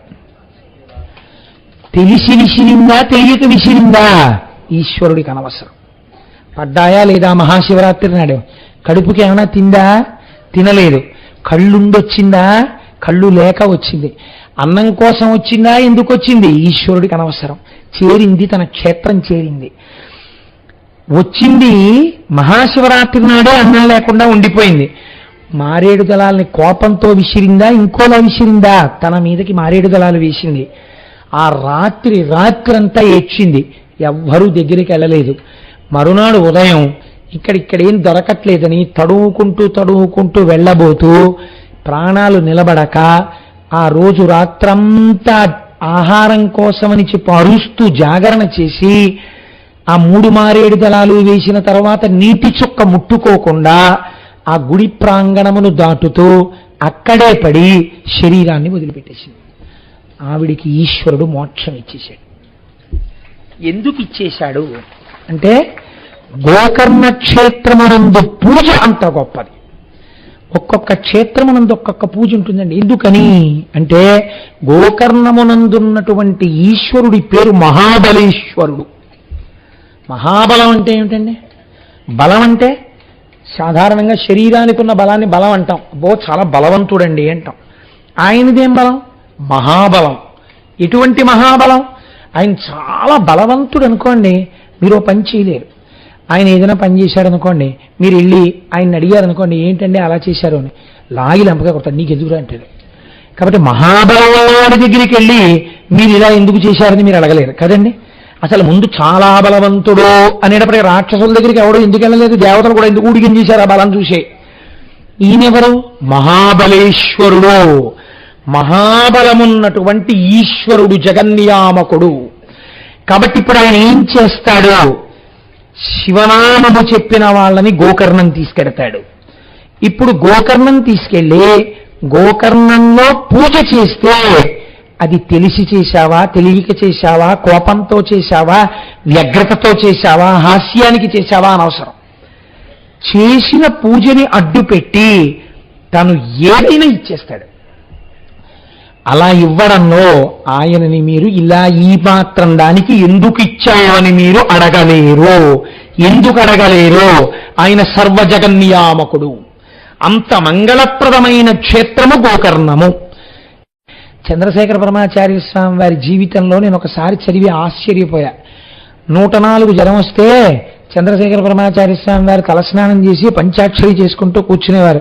నాకు ఒక అద్భుతమైన అవకాశం వచ్చింది కాబట్టి కార్యక్రమాలన్నీ రద్దయిపోయి నేను తపస్సు చేసుకుంటున్నాను అనేవారు. ఏమిటి తపస్సు అంటే 104 జ్వరం, పద్మాసనం వేసుకుని పంచాక్షరి. ఎందుకండి అలాగా అంటే అనేవారు, పూర్వకాలంలో పంచాగ్నిహోత్రముల మధ్య తపస్సు ఉంది, ఇప్పుడు లేదుగా. లోపల ఇంత తపించిపోతుంటే పంచాగ్నిహోత్రములు ఉన్నట్టేగా. జ్వరమన్నది తెలియకుండా అసలు జ్వరమన్న దాన్ని మర్చిపోయి అంతర్ముఖుడనైపోయి శివారాధన చేస్తే ఇప్పుడు నేను పంచాగ్నిహోత్ర తపస్సు చేసినట్టే. కాబట్టి ఈశ్వరుడు నాకు ఎంత గొప్ప వరం ఇచ్చాడు, 104 జ్వరం, కాబట్టి తపస్సు చేస్తాననేవాడు. మహాత్ముల యొక్క జీవన స్థితి అలా ఉంటుందండి. మనం అయితే దీపం ఇలా తిప్పాలా దిక్కుమాలిన అనుమానాలు ఎప్పుడూ అవి. అసలు ఆ స్థాయిలో ఆలోచనే రాదు మనకి, ఎప్పుడూ నిర్మాణాలతోనే జీవితాలు అయిపోతుంటాయి. కాబట్టి ఊర్ధబాహు పంచతప మాసాహారో, నెలకొక్కసారి ఆహారం, జితేంద్రియ, ఇంద్రియములను గెలిచాడు. ఇంద్రియములను గెలవడం అంటే నేను తరచు చెప్తుంటాను, ఇంద్రియములను గెలవడానికి ఇంద్రియాలని నొక్కి పట్టడానికి తేడా ఉంది. ఇంద్రియాలని నొక్కి పడితే అవి ఎప్పుడో అప్పుడు కాటేసేస్తాయి. ఇంద్రియాలని గెలవడం అంటే ఏమిటో తెలుసా అండి? ఏ ఇంద్రియములు ఆయా పదార్థములను చూసినప్పుడు లౌల్యమునకు గురవుతాయో ఆ పదార్థము తన ఎదురుగుండా కనపడినా ఆ ఇంద్రియము లౌల్యమునకు గురి కాకపోవుట. 3 రోజులు అన్నం తినకపోయినా ఆయన ఎదురుగుండా ఒక ఆయన భోజనం చేస్తుంటే పరమ సంతోషంగా అలా కూర్చుని ఉండగలగాలి తప్ప, చూడు ఎలా తింటున్నాడో నాకు పెట్టట్లేదు అనగలిగి ఉండాలి. అప్పుడు రసేంద్రియమును గెలిచాడు. ఆయన అంతా తినేసి విస్తట్లో ఇలా ఊడ్చి ఓ ముద్ద చేతిలో పెట్టాడు అనుకోండి, ఈశ్వరానుగ్రహం అని చెప్పి తినేసి వెళ్ళిపోవాలి. అందుకే సన్యాసాశ్రమమును మన దేశంలో అంత గొప్పగా ఎందుకు చెప్తారో తెలుసా అండి? అన్నం పీల్చిపెట్టేటటువంటి తల్లిదండ్రుల్ని విడిచి లోకమంతటిని భవతి భిక్షాందేహి అన్నప్పుడల్లా కబళం వేసినటువంటి ప్రతి స్త్రీని తల్లిగా చూస్తూ వెళ్ళిపోగలిగినటువంటి స్థితికి వెళ్ళిపోతాడు సన్యాసి. అలా భవతి భిక్షాందేహి అంటూ తిని అందరినీ తల్లులుగా చూస్తారు. కాబట్టి అంత పవిత్రమూర్తిగా సన్యాసిని ఈ దేశం చూసింది. కాబట్టి చూడండి, ఇప్పుడు మాసాహారో జితేంద్రియ తస్య వర్ష సహస్రాణి ఘోరే తపసి తిష్ఠిత. 1000 సంవత్సరములు తపస్సు చేశాడు. 1000 సంవత్సరాలంటే మరి 1000 ఏళ్ళు బతుకుతారా అండి అని అడక్కండి. ఒక్కొక్క యుగంలో ఒక్కొక్క రకంగా ఉంటుంది జీవితం. ఒక్కొక్కసారి ఒక్కొక్క యుగంలో అస్థిగతం, ఎముకలు ఉన్నంత వరకు ప్రాణం ఉంటుంది. కాబట్టి త్రేతాయుగం కాబట్టి ఆ రోజుల్లో ఆ ఎముకలు ఉన్నంతకాలం వాళ్ళకేమి ఇబ్బంది లేదు. ఆయన 1000 వర్షములు తపస్సు చేశాడు. చతుర్ముఖ బ్రహ్మగారు ప్రత్యక్షమయ్యారు. ప్రత్యక్షమైన ఆయన నీకు ఏం కావాలని ఈ తపస్సు చేశావని అడిగారు. చిత్రమైన కోరికలు 2 కోరాడు. ఇదండి, అందుకే పెళ్లి చేసేటప్పుడు ఏం చూస్తారంటే ఆయనకి ఎంత ఆస్తుందని ఎన్నడూ అడిగి పిల్లనివ్వరాదు. బాగా గుర్తుపెట్టుకోండి. మీరు అడిగినా అడగకపోయినా ఉందో లేదో మీకు తెలుస్తుందండి. ఎవడో ఒకటి చెప్పనే చెప్తాడు, వాళ్ళకి ఇది ఉందండి ఇది లేదండి. ఉన్నది ఉండిపోతుందని మీరు అనుకుంటున్నారా? లేనివాడు లేకుండా ఉండిపోతాడనుకుంటున్నారా? ఉన్నది ఉండాలన్నా లేనిది కలవాలన్నా యోగక్షేమం వహామ్యహం అని భగవానుడు చెప్తున్నాడు. ఆ భగవానుడి యందు భక్తి ఉన్నవాడిని తెచ్చుకో అల్లుడిగా, భగవంతుని యందు పూనిక ఉన్న కుటుంబాన్ని తెచ్చుకో నీకు బంధుత్వంతో. అంతేకాని ఈశ్వరుడేమిటంటే అన్నవాడిని తేకు, వాడికి ఎంతున్నా ఉంటుందన్న నమ్మకం లేదు నీకు. అందుకే 7 తరాలు చూస్తారు. అందుకే ఇప్పుడంటే మనకు అవన్నీ అక్కర్లేదనుకోండి, మనం హాయిగా సంతోషం, మనంతటి వాళ్ళం మనం. కానీ 7 తరాలు ఎందుకు చూసేవారంటే ఈ వెనకాతల ఎక్కడైనా ఒక మహాత్ముడు ఉన్నాడా 7 తరాల్లో అని చూస్తారు. ఆయన ఉన్నాడనుకోండి మీకు చాలా గట్టెక్కిపోతాయి. ఎందుకు గట్టెక్కిపోతాయో మీరు చూడండి. ఇది మీకు నేర్పుతుందండి లోకం. భగీరథుణ్ణి బ్రహ్మగారు అడిగారు, నీకేం కావాలని అడిగారు. ఆయన 2 కోరాడు. ఆయనకి పిల్లలు లేక కాదు. ఆయన అన్నాడు, ఇక్ష్వాకు వంశమునందు కుమారులు జన్మేపకపోవుట అన్నది ఉండకుండుగాక, అవిచ్ఛిన్నముగా వంశము జరుగుగాక. ఇప్పుడు ఇక్ష్వాకు వంశం ఆగిపోవడం అన్నది ఉంటుందా? ఆయన అడిగాడు వరం. ఆ వంశంలో ఉన్న వాళ్ళందరికీ హాయే, ఇంకా చక్కగా కొడుకులు పుట్టేస్తుంటారు. వంశం లేకపోవడం అన్నది వాళ్ళకి లేదు. ఎందుకని? ముందు ఆయన ఉన్నాడు భగీరథుడు. 2 ఆయన అడిగిన వరం, నాకు ముందు తరాల్లో కొంతమంది బూడిద కుప్పలైపోయి ఉన్నారు, ఇలాంటి వాడు పుట్టకపోతే వాళ్ళకి సద్గతులు ఎక్కడున్నాయండి? ఆకాశగంగని పాతాళానికి విడిచిపెట్టు. ఇప్పుడు మీరు ఆలోచించండి, రాక్షస తపస్సుకి భగీరథ తపస్సుకి ఎంత తేడా ఉందో. ఘోరే ఇక్కడ ఆయనే వాడేశారు. శరీరమునందు ఘోర తపస్సు, సంకల్పమునందు పరమ పవిత్రమైన సంకల్పం. ఈ రెండిటిలో అంశుమంతుడికి అప్పటికప్పుడు పనికొచ్చేటటువంటి వరం ఏదీ లేదు. ఆయన తనని ఉద్ధరించుకోవడానికి ఏం కోరుకోలేదు. తన ముందున్న వాళ్ళను ఉద్ధరిస్తున్నాడు, తన తర్వాత వాళ్ళను ఉద్ధరిస్తున్నాడు. ఇది అలాంటి వాడెవరైనా ఉన్నాడా? వాడి మొహం చూసి ఈశ్వరుడు ఆ వంశం జోలికి వెళ్లకుండా ఉండేవాడు ఎవరైనా ఉన్నాడా? అలా పూజ చేసేవాడు అటువంటి భగవద్భక్తుడు ఉన్నాడా? నువ్వు చూడకుండా తెస్తే పాపాత్ములే పైనుంటే లేనిపోని ఇబ్బందులు ఆ తర్వాత ప్రారంభం కావచ్చు. ఎందుకు పడతావు లేనిపోని ఇబ్బంది? కాబట్టి భక్తికి పెద్దపీట వెయ్యడం నేర్చుకో వివాహమునందు. కనుక ఏమైంది? ఇప్పుడు ఈయన చతుర్ముఖ బ్రహ్మగారిని ఈ 2 వరాలు అడిగారు. అయ్యా, నాకు ఆకాశగంగని విడిచిపెట్టండి. ఎవరి ఆకాశగంగ? హిమవంతుని యొక్క పెద్ద కూతురు. మీరు మొన్న షణ్ముఖోత్పత్తిలో విన్నారు కదా, దేవతలు దేవతా కార్యం కోసమని ఆ పెద్ద కూతురైన ఆకాశగంగని ఆకాశంలో ప్రవహించమని అడిగారు. అడిగితే ఆవిడ అక్కడ ప్రవహిస్తోంది. ఆ గంగ భూమి మీద పడి పాతాళానికి వెళ్ళాలి. అలా నన్ను అనుగ్రహించు అని అడిగాడు. ఇక్కడ మీకు ఒక సందేహం రావచ్చు, ఇది పెద్ద విశేషం ఏముంటుందండి అలా గంగ ప్రవహించడానికి? ఇప్పుడు పైనుంచి కింద పడడం గంగ జలానికి లక్షణం, కింద నుంచి పైకి వెళ్ళడం అగ్నిహోత్రానికి లక్షణం. ఈ 2 పరస్పర విరుద్ధం. మీరు ఒక దర్భని వెలిగించి ఇలా పట్టుకున్నారనుకోండి, అగ్ని పైకి ఎక్కుతుంది. గ్లాసులోంచి నీళ్లు పోసారనుకోండి, కిందకు పడతాయి. పైకెక్కదు నీరు, కిందకి పడదు అగ్ని. కాబట్టి ఏమైంది? ఇప్పుడు పైనుంచి నీళ్లు పోయడం పెద్ద విశేషమా? గంగా కింద పడిపోవు అంటే పడదా? కాదు. ఇందులో ఒక పెద్ద రహస్యం ఉంది. మీరు చాలా జాగ్రత్తగా గమనించాలి దీన్ని. గంగ పవిత్రమే. ఎందుకు పవిత్రం? స్వర్గలోకంలో ప్రయాణిస్తోంది కాబట్టి. ఇప్పుడు గంగ భూమి మీద పడింది. భూమి భరించలేదో పక్కన పెట్టండి, ఈశ్వరానుగ్రహం కలిగితే భూమి ఎందుకు భరించదండి? భరిస్తుంది. భూమి భరించి వదిలింది గంగని. ఇప్పుడు ఎవరు స్నానం చేస్తారు? ఆవిడ కిందకి రాగానే భూలోకంలో ఉన్న వాళ్ళు స్నానం చేస్తారు. నేను మీకు ఇంత పూర్వం చెప్పాను, ఇది ట్రాన్సిట్ షెడ్ లాంటిది, రైల్వే ప్లాట్ఫామ్ లాంటిది. ఇటన్నా వెళ్ళిపోతారు, ఇటన్నా వెళ్ళిపోతారు తప్ప ఇటు అటు కూడా వెళ్ళనటువంటి వాళ్ళు ఎవరు ఉండరు కదా. ఎవరో వెనకటికి వెరివాడు రైల్వే స్టేషన్కి వెళ్ళి ఇటు నుంచి అటుపోయే రైలు ఏమైనా ఉందా అండి? 1 గంటలో ఉన్నాయి. ఏం లేదు, 1 గంట వరకు. పోనీ అట్నుంచి ఇటుపోయే రైలు ఉందా? 1 గంటలో ఉన్నాయి. ఇటు నుంచి ఇటన్నా పోతారు, ఇటు నుంచి ఇటన్నా పోతారు.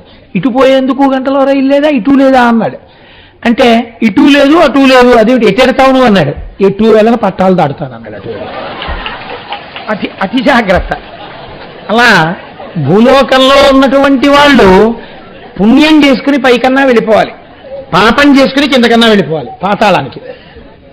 ఈ భూలోకం మీ ఉపాసనకు స్థానము, కర్మక్షేత్రం భూమి. అందుకే ఇన్ని నదీ నదములు, ఇన్ని దేవాలయాలు అన్నీ ఇక్కడ ఉంటాయి. కానీ ఇప్పుడు ఈ భూమి మీదకి గంగ రాగానే ఎవరు స్నానం చేసేస్తారు? ముందు గబగబా పాపాలు ఉన్న వాళ్ళందరూ చేసేస్తారు. అక్కడ పుణ్యం ఉన్న వాళ్ళే ఉన్నారు, వాళ్ళు చేస్తే వచ్చే నష్టం ఏం లేదు. ఇంతకన్నా ప్రమాణం ఎక్కడ? పాతాళం. ఇక్కడ బాగా పాపం చేసిన వాళ్ళే ఆ కింద ఉన్నారు, వాళ్ళు స్నానం చేసేస్తారు. ఇప్పుడు ఇన్ని స్నానాలు అయ్యాక ఈ గంగ అక్కడికి వెళ్తుంది కదండి. నేను అన్నాను అనుకోకండి, అసలు గంగ శక్తి ఎక్కడి నుంచి వచ్చిందో గంగావతరణంలో మీరు విందురు. కానీ ఇప్పుడు గంగ అక్కడ దాకా వెళ్ళిన తర్వాత ఇంత ఉద్ధతితో ఉన్న వాళ్ళని ఉద్ధరించగలిగినంత శక్తి నాలోంచి కూడా జారిపోయిందని అనుకోండి. ఏమిటి భగీరథుడు చేయవలసింది? ఇది చతుర్ముఖ బ్రహ్మగారి ఆలోచన. ఇది గోకర్ణ క్షేత్ర మహాత్యం. శంకరుడు అక్కడ అనుగ్రహిస్తున్నాడు, చతుర్ముఖ బ్రహ్మగారిలో దూరాడు. గభాలన నీళ్లు పడిపోతాయి అనకు. అలా అన్నావంటే భగీరథుడి కోరిక తీరదు. శివుడే బ్రహ్మగారి మేధస్సులో ప్రవేశించి ఒక మాట అనిపిస్తున్నాడు. ఏమని? గంగాయా పతనం రాజన్ పృథివీన సహిష్యతి తాం వై ధారయుతుం వీరనాన్యం పశ్యామి శూలినః. ఈ మాటల పొందిక మీరు అర్థం చేసుకోవాలి. ఇప్పుడు గంగ ఆకాశంలోంచి పడితే పాతాళానికి వెళ్ళడానికి భూమి సహించలేదు. భూమి సహించలేదంటే భూమి యొక్క స్వరూపమే మారిపోతుంది. పెద్ద గోతులు పడిపోవచ్చు, అల్లరైపోవచ్చు, ఆ దెబ్బకి కదిలిపోవచ్చు, ఏదైనా అవచ్చు. ఒకటి, ఇది నిజంగా అంత సత్యము కాకపోవచ్చు. రెండవ ఇబ్బంది ఎక్కడొస్తుంది? మధ్యలో ఉండి పట్టుకునేవాడోడు కావాలి. అసలు భరించడం అన్న మాట ఎవరిదండి లోకంలో? భూమిది. భూమే భరించకపోతే మరి భరించేవాడెవడు? ఎవడున్నాడో అంతకన్నా ఓర్పున్నవాడు, అంతకన్నా కారుణ్యమూర్తి, అంతకన్నా సహనమూర్తి బ్రహ్మగారి చేత చెప్పిస్తోంది. వీర నాణ్యం ఇంకెవ్వరూ నాణ్య పంధాయనాయ విద్యతే అని చెప్పేసినట్టే చెప్పేస్తున్నాడు. వేరొకరు లేరు అంత ఓర్పుతో ఎంతకైనా దిగజారి కోరిక తీర్చాలంటే పశ్యామి శూలిన, శూలము పట్టుకున్నవాడెవరో వాడే తీర్చగలడు. అయితే మీకు ఇక్కడ ఒక అనుమానం రావచ్చు, ఏమంటే శూలిన అంటే మరి ఈయన కూడా రాడా, శూలం పట్టుకున్నాడు కదా షణ్ముఖుడు అని. కాదు కాదు, గంగావతరణం ముందు కదండి. పైగా శూలి అన్న మాట ప్రధానంగా శంకరుణ్ణి వర్తించి ఉంటుంది. శూల, త్రిశూలం పట్టుకున్నవాడు అంటే సత్యమైన పరబ్రహ్మ, 3 గుణములు దానికి ఆధారమైనటువంటి నిర్గుణతత్వాన్ని చేతపట్టినవాడు. కాబట్టి ఆ శూలి వచ్చి ఇక్కడ నిలబడాలి. నిలబడితే గంగ పైనుంచి ఆయన మీద పడుతుంది, ఆయన తట్టుకోవాలి, తట్టుకుని కింద పడాలి. ఇందులో మీరు ఒక గమ్మత్తు గమనించాలి. ఎప్పుడైనా మీరు కొండల నుంచి నీరు పడే దగ్గరికి వెళ్ళి స్నానం చేశారనుకోండి, మొట్టమొదట స్నానం చేసిన వాళ్ళు ఏం చేస్తారో తెలుసండి? తెలియక వెళ్ళి నీటిధార కింద తలపెడతారు. నీటిధార కింద తలపెడితే ఏమవుతుందో తెలుసా అండి? మీరు ఆ తర్వాత అక్కడి నుంచి ఏ గుళ్ళోకో ఎక్కడికో బయలుదేరతారు. బయలుదేరగానే తలలో దడ దడ దడ దడ దడ దడ దడ దడ దడ దడ శబ్దం, చెవుల్లోకి నీరు వెళ్ళిపోయి నిలబడిపోయి మాట వినపడకుండా ఇలా అంటున్న కొద్దీ తడి నీటితో కూడిన ముద్దలు బయటికి వస్తాయి. కొండ మించి పడే నీటి కింద స్నానం చేసేటప్పుడు తల పెట్టరాదు, చేతులు ఇలా అడ్డు పెట్టుకుని తల పెట్టాలి, లేకపోతే ఆ ఉద్ధతిని తల తట్టుకోలేదు. కాబట్టి ఇప్పుడు శంకరుడు ఎలా పెట్టాలండి? ఇలా పెట్టాలి కదా. ఇలా పెడితే ఏమవుతుంది? అంజలి ఘటించినట్టు అవుతుంది. శిరస్యంజలి మాధాయ, పైనున్నది గొప్పది, నేను కింద వాడిని. కాబట్టి గంగ పడేటప్పుడు నేను కూడా ఇలా అంజలి ఘటించి పెట్టాలి. అంటే తను తట్టుకోలేడు కదా. మన స్నానానికి ఆయన పట్టడానికి ఎంత తేడా వస్తుందో చూడండి. కాబట్టి ఒక్క శూలి పట్టగలడు, త్రిశూలమును పట్టుకున్నవాడు పట్టగలడు. వాడు ఎక్కడున్నాడు? అక్కడే ఉన్నాడు, గోకర్ణంలో. కాబట్టి 1వ వరం అడిగావే, అది కూడా చాలా కష్టం అయ్యా, నువ్వు అడిగింది ఇవ్వడం అంత తేలిక కాదు. ఎందుకని? తర్వాత మహాపాపాలు చేసేవాళ్ళు పుడతారు, ఎలా ఇస్తాం వంశం? అయినా నువ్వు అడిగావు కాబట్టి ఇచ్చేశానన్నాడు. అంటే ఇప్పుడు ఏం చేయాలన్నమాట ఈశ్వరుడు? ఆ వంశంలో అటువంటి పాపమున్నవాడు పుట్టకుండా జాగ్రత్త పడుతూ ఉండాలి, ఉన్న దాన్ని తక్కువలో తీస్తూ ఉండాలి, తను తెలుసుకునేటట్టు చెయ్యాలి. దశరథుడి జీవితం అదే కదండి. మరి ఒకప్పుడు యవ్వనంలో శాపం వస్తే కొడుకుని తలుచుకుని చచ్చిపోతామన్నారు. యవ్వనానికి వృద్ధాప్యానికి ఎంత తేడా ఉంటుందో చూపిస్తుంది రామాయణం. ఆయన నవ్వుకున్నాడు. యవ్వనంలో ఉన్న దశరథుడు పెళ్ళవలేదు అంటే నాకు కొడుకులు ఉంటారనుకున్నాడు, నాకు గొడవ లేదు, ఇంకా మా దిలీపుళ్ళని తిరగక్కర్లేదు అనుకున్నాడు. కానీ ఏమైంది? నిజంగా కొడుకుట్టాక ఆ కొడుకు పక్కన లేనప్పుడు చచ్చిపోవడం ఎంత కష్టమో తెలిస్తే వృద్ధాప్యంలో కౌసల్య శాపవాక్యం ఎంత గొప్పదో ఇప్పుడు నాకు అర్థమవుతోందని ఏడుస్తుంటే అందరూ నిద్రపోతే ఒక్కడే ఏడ్చి రామా రామా అంటూ చచ్చిపోయాడు. ఇప్పుడు నాకు అర్థమైంది కౌసల్య అన్నాడు. మీరు విన్నారు కదా అయోధ్యకాండ. కనుక ఆయన ఒక వరం ఇచ్చేస్తాను, రెండోది కూడా ఇయ్యబడవచ్చు, పట్టుకునేవాడిని ఒకడిని చూసుకోవాలి, పేరు చెప్తాను, శూలిన, శంకరుణ్ణి తెచ్చుకో. ఇప్పుడు ఏమని అడగాలండి శంకరుణ్ణి? అయ్యా మీరేమనుకోకండి, తప్పుడు పనులన్నీ చేశారు మా వాళ్ళు కొంతమంది, గంగ పైనుంచి కింద పడుతుంది, భూమి పాడైపోతుంది, మీరు వచ్చి అలా కింద నించుంటే పైనుంచి వచ్చి గంగ మీ నెత్తి మీద పడుతుంది, మీరు భరిస్తుంటే అక్కడి నుంచి భూమి నుంచి పాతాళానికి ఎడుతుంది, మా వాళ్ళు ఉద్ధరింపబడతారు, మీరు అలా నించోండి అన్నారు అనుకోండి. ఎవడు ఒప్పుకుంటాడండి ఈ పనికి? మీకు ఏదైనా ప్రీతి ఉంటే ఓ పండెట్టండి, ఓ కాయెట్టండి, ఓ కోరుకోండి, నాకు ఇది కావాలని అడగండి, పోనిస్తాం. అంతేగాని మీరు నించోండి నీళ్ళు వచ్చేస్తాం మీ మీదంటే ఎవడు ఒప్పుకుంటాడు? ఒప్పుకోడు కదా ప్రపంచంలో ఎవడు. అయినా ఆయన ఏం చేశాడు అంటే మహానుభావుడు వెళ్ళి మళ్ళీ తపస్సు మొదలుపెట్టాడు శంకరుడు కోసం. ఇది భగీరథ ప్రయత్నం అంటే. ప్రీతస్తేహం నరశ్రేష్ఠ కరిష్యామి తవ ప్రియం శిరసాధారయిష్యామి శైలరాజసుతామహం. మీరు వాల్మీకి రామాయణాన్ని జాగ్రత్తగా చదవండి. బ్రహ్మగారిని వరం అడిగాడు ఎవరు? భగీరథుడు. శంకరుణ్ణి వరం అడిగినట్టు వాల్మీకి రామాయణమునందు లేదు. శంకరుణ్ణి అసలు అడగలేదు. అయా మీరు పట్టుకోండి గంగ పైనుంచి పట్టినప్పుడు అని భగీరథుడు శంకరుణ్ణి అడగలేదు.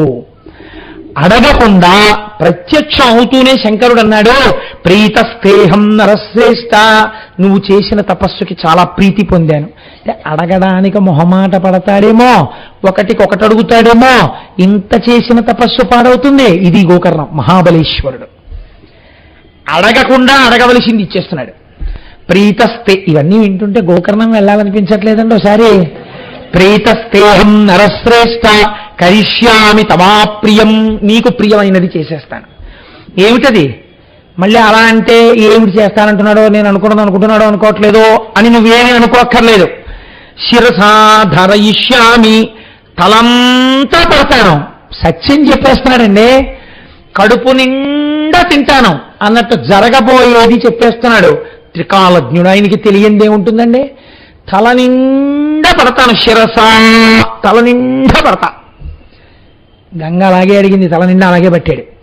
శిరసాధారయిష్యామి శైలరాజ సుతామహం, ఆ పర్వతరాజ పుత్రి ఉందే గంగ, అలా పడతానులే పద అన్నాడు. ఇది మీరు దర్శనం చేయవలసినటువంటి పోస్చర్ అండి గంగావతరణం. మీరు ఇక్కడ ధ్యానం చేయాలి. ఎందుకంటే గంగాధర అన్న నామమే కానీ అసలు నిజంగా అలా నిలబడినటువంటి గంగాధరుడి యొక్క స్థితి మీరు విజయవాడలో కనకదుర్గమ్మ తల్లి దర్శనం అయిపోయిన తరువాత సుబ్రహ్మణ్యేశ్వర దర్శనం నుంచి మల్లికార్జున దర్శనం వరకు వెడుతున్న మార్గ మధ్యంలో పక్కన ఉన్న ప్రమదావనంలో ఇలా నిలబడి పైనుంచి గంగ పడుతున్నటువంటి శివుడు ఉంటాడు కదండి. అయితే చాలా చోట్ల ఎలా వేస్తారంటే ఆయన జడలన్నీ విప్పేసుకున్నట్లు వేస్తారు, కానీ అలా విప్పుకు నిలబడినట్టు లేదు. ఆయన మామూలు ఇప్పుడు ఎందుకు విప్పాలంటే అసలు మీరు ఆలోచించండి, ఇది ఎక్కడొచ్చేస్తుందంటే ఈ కాన్సెప్ట్. సాధారణంగా పెద్ద జడ ఉన్న వాళ్ళు ఎవరుంటారండి? నా బోటిగాడికి అసలు మామూలు క్రాపే ఉండట్లేదు. భగవంతుడు అనుగ్రహించి క్రాపు పాపిడి వచ్చేవాళ్ళకి వెంకటాచలం తీసుకెళ్తున్నాడు కాబట్టి కృప చేసి ఆ గొడవే లేకపోతుంది అనుకోండి. దీర్ఘమైన కేశపాశం ఎవరికి ఉంటుంది? సుమంగళికి ఉంటుంది కదా. వారు స్నానం చేసేటప్పుడు, తల స్నానం చేసేటప్పుడు కొన్ని ఇబ్బందులు లేకుండా ఏదో దాని గురించి మన మీద విచారణ అక్కర్లేదు, విరబోసుకుంటారు. అది దృష్టిలో పెట్టేసుకుని సాధారణంగా ఏం చేస్తారంటే కొప్పుతో చెయ్యరు కాబట్టి విరబోసుకుని ఆయన నిలబడ్డట్టుగా చెప్తుంటారు. మీరు ఆలోచించండి, అలా విరబోసుకుని నిలబడిపోతే అది ఒక పరిమితి ఏర్పడిపోయినట్టు శివుడికి కూడా. అలా నేను విప్పుకోపోతే ఈ జటాజూటం సరిగ్గా తడవదో లేకపోతే పరిచయం పడుతుందో, అలాంటి వాడికి పైన చంద్రుడిని ఇక్కడ ధరిస్తాడండి. అసలు జడలు ఎందుకు విప్పుకోవాలి? ఆయన గంగాధరుడు జటలు విప్పలేదు, జటాజూటంతోనే ఉండాలి శంకరుడు కదండి. జటాజూటంతో నిలబడ్డాడు. ఎలా నిలబడ్డాడు? ఎక్కడ తపస్సు చేశాడు? గోకర్ణంలో చేశాడు. గోకర్ణంలో ఉన్నవాడెవడు? మహాబలేశ్వరుడు. అక్కడ వచ్చింది వరం. కాబట్టి మహాబలేశ్వరుడైనటువంటి వాడు ఏ విషయంలోనైనా బలం కలిగిన వాడే. వాడు ఇలా చేతులు పెట్టుకుంటాడండి. అప్పుడు తలకో పరిమితి ఉన్నట్టు కదా మళ్ళీ. కాబట్టి ఇప్పుడు లేకపోతే ఇలా చూస్తున్నాడు అనుకోండి, బాబా పడిపోతుందేమో, లేనిపోనుకోవడం ఏం లేదు కదా, పెద్ద ప్రమాదకరంగా ఏం వచ్చేయట్లేదు కదా పాయలు అని ఏం చూడటం. ఎలా చూస్తూ ఉండాలి? ధిక్కారంగా చూస్తుండాలి. పడో రా నీ ఇష్టం అని. కాబట్టి ఇప్పుడు ఎవరినైనా సరే మీరు తల మీద ఇలా మోదారు అనుకోండి, మోదితే గభాలను ఇలా కదలికి వస్తుంది అదురుకి. అలా నాకేం రాదు అని చెప్పడానికి రెండు కాళ్ళు మాత్రం కొంచెం దూరంగా పెట్టి రెండు చేతులు ఇలా పెట్టి ఇలా చూస్తూ రా అని నించున్నాడు.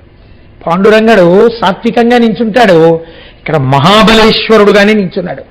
గోకర్ణంలో చేసిన తపస్సు గంగాధరమూర్తి అయింది. అది మీరు అన్వయం చేయాలి. అన్వయం చేసుకుని ఇక్కడ దర్శనం చేసుకోవాలి.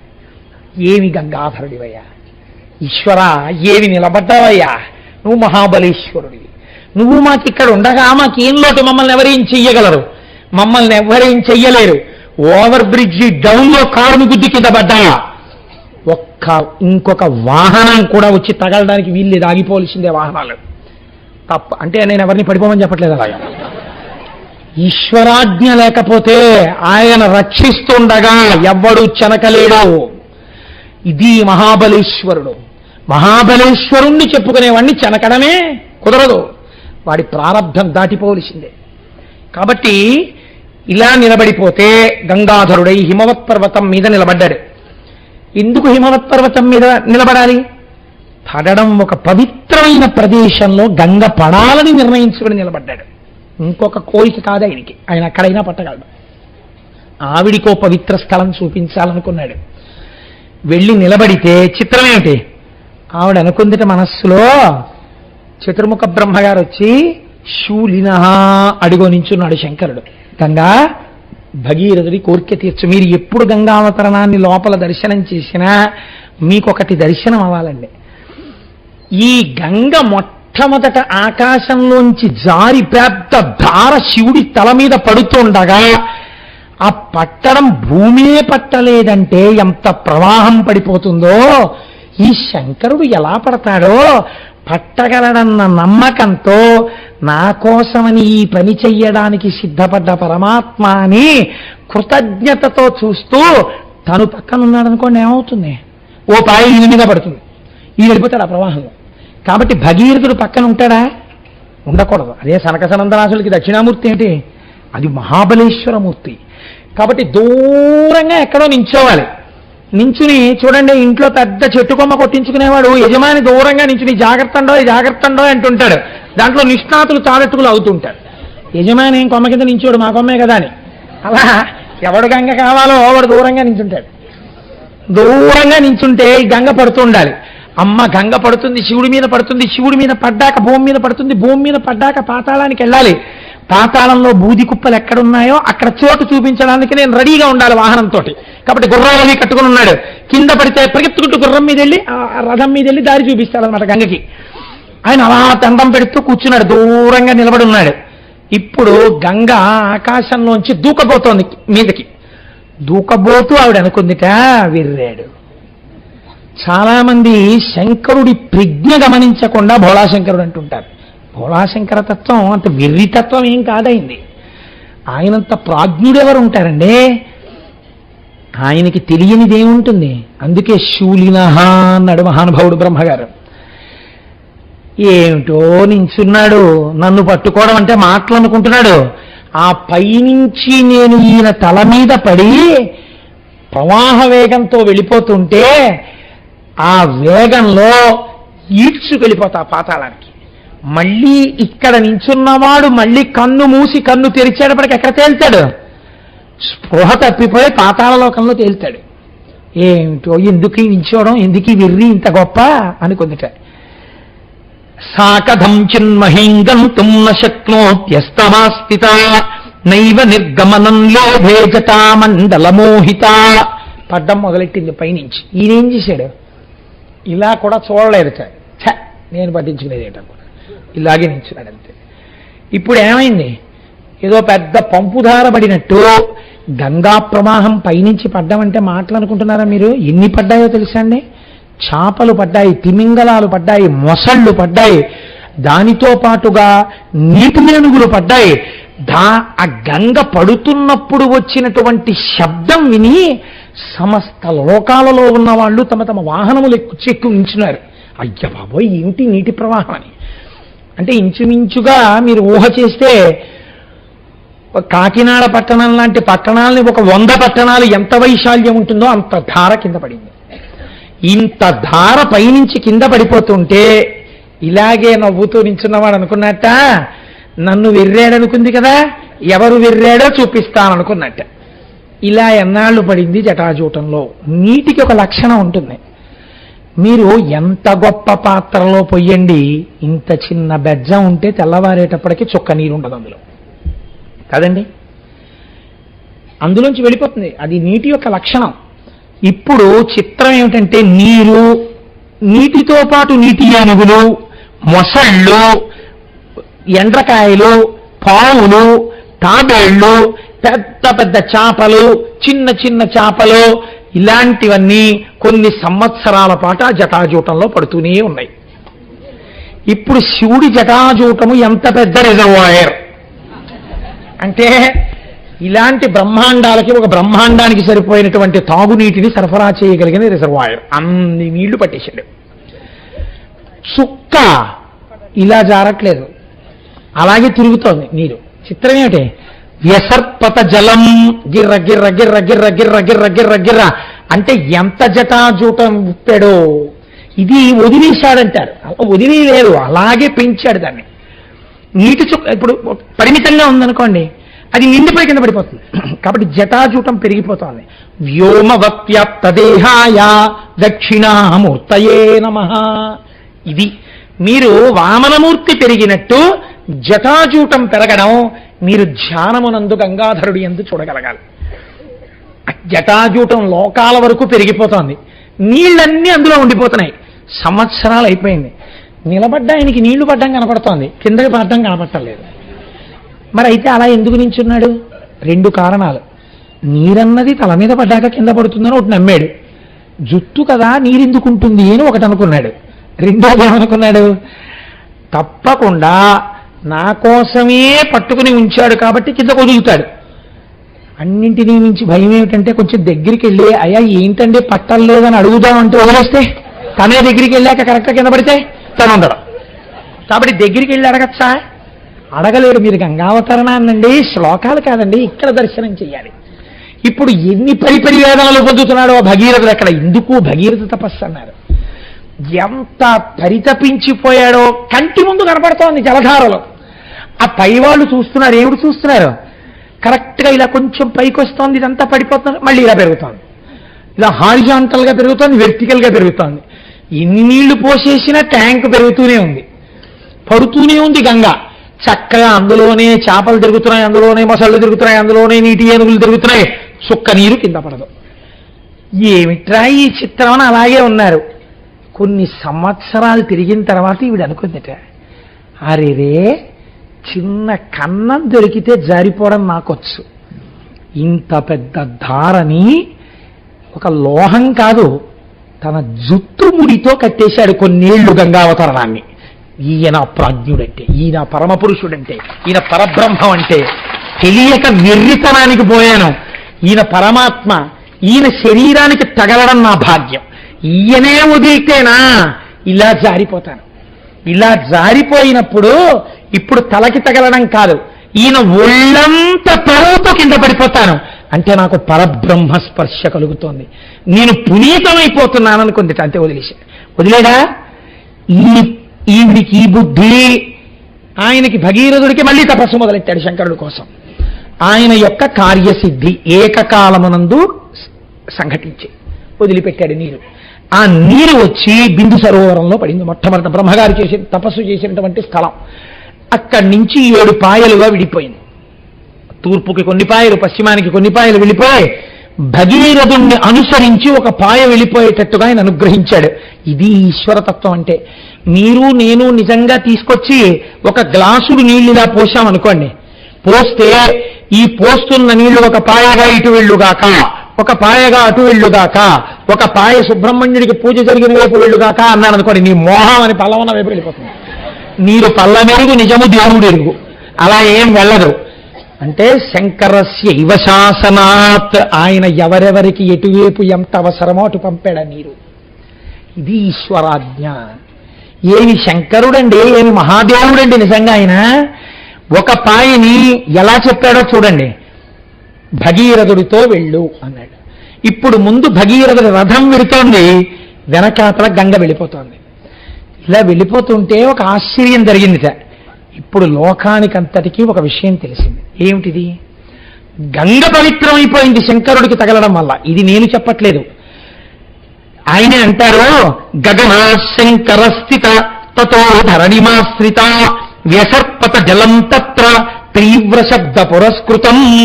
పెద్ద చప్పుడుతో ఖాళీగా ఉన్న దాంట్లో పడితేనే చప్పుడు సరికదా, సగం నిండిన దాంట్లో నీళ్లు పడ్డాయనుకోండి ఇంకా చప్పుడు.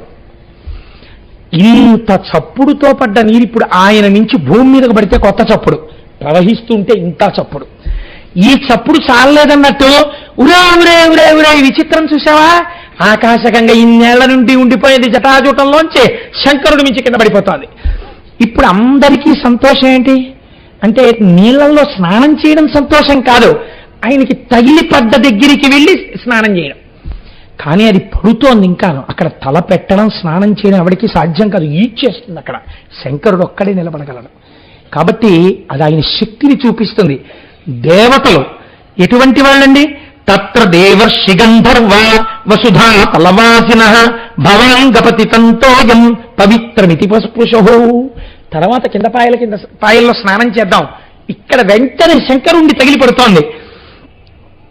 అలా అందరినీ కూర్చోపెడితే ఆ దగ్గరగా కూర్చోవాలని ఎందుకు కోరుకుంటారండి? నాకు తెలుసు ఎంత భక్తితో ఉంటే ఆ కోరిక పుడుతుందో. అలా ఎక్కడో దూరంగా ఉన్నారనుకోండి, 2 గంటల సేపు నిలబడి ఒక్కసారి దగ్గరగా వెళ్ళి భగవంతుణ్ణి దర్శనం చేసుకోవాలని ఎందుకు తాపత్రయపడతాం? ఈశ్వరుడికి దగ్గరగా వెళ్ళాలన్న కోరిక మనుష్యుడికి సహజంగా ఉంటుంది. అందుకే అలా చూసేశాను కదండి అని వెళ్ళరండి ఎవరు. మహాలఘు దర్శనం ఇచ్చారనుకోండి, కోపడతాం మనం. ఎందుకు కోపడతాం? ఏం నీకు కనపడలేదా అంటే, కనపడడం వేరే, దగ్గరికి ఎడితే వేరు. ఏమిటి దగ్గరికి ఎడితే వేరు?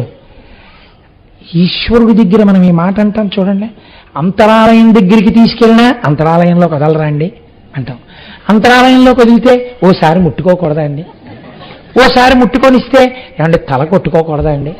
తల కొట్టుకొనిస్తే ఏమంటే బయటికి వెళ్ళి 2 పూలు తెచ్చుకుంటాను, వేసుకోవచ్చా అండి? ఇవి మీరు గుర్తుపెట్టుకోండి. ఈశ్వరుడి వైపుకి పరిగెత్తడానికి మీకు అంతర్లీనంగా ఉంది ఈ కోరికే.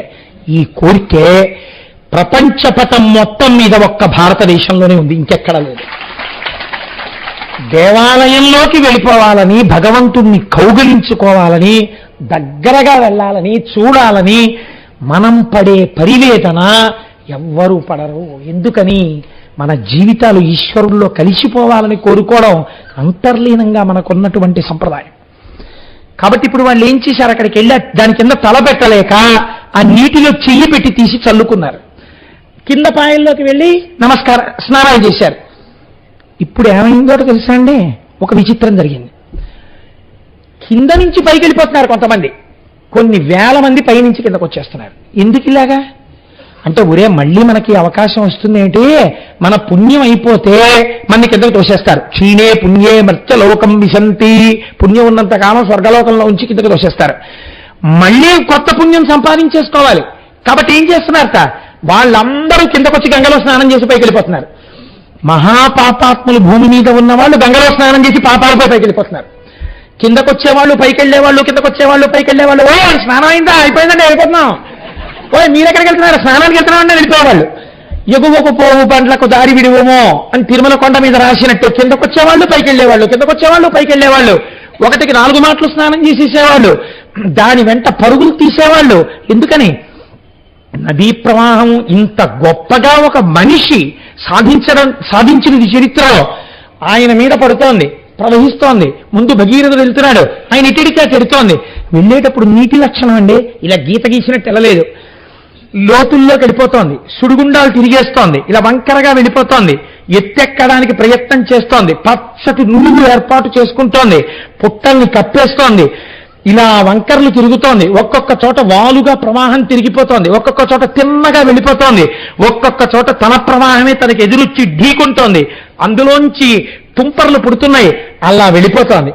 వెళ్ళిపోతుంటే వెళ్ళి వెళ్ళి వెళ్ళి వెళ్ళి జహ్ను మహర్షి తపస్సు చేసుకుంటున్నటువంటి ప్రాంగణం దగ్గరికి వెళ్ళింది. వెళ్ళి అటువైపుకి పల్లం ఉంది, అటు తిరిగింది. తిరిగి ఒక్కసారి ఇంత నీటి ప్రవాహం వెళ్ళి ఆయన అంతర్ముఖుడై కూర్చుని ఉండేటప్పటికీ ఇంత నీరు ఆయన యొక్క ఆశ్రమాన్ని కొట్టేసి తీసుకుపోయింది. ఇది చాలా చిత్రంగా ఉంటుందండి. మీరు ఎప్పుడైనా చూశారో లేదో నాకు తెలియదు, కానీ ఈశ్వరుడు బహుశా ఎదరవీడు ఎప్పుడైనా గంగావతరణం చెప్పాలని నన్ను అలా పుట్టించాడు. ఏలూరులో మా ఇంటి పక్కనే తమిళేరు ఉండేది. ఆ తమిళేటి గట్టెక్కి కూర్చుంటే ఏరుస్తోంది అనేవారు. ఏరుస్తోంది అంటే స్కూల్ మానేయడమే. ఆ ఇంట్లో వాళ్ళకి భయం, వరదలు వస్తాయని పంపించేవారు కాదు.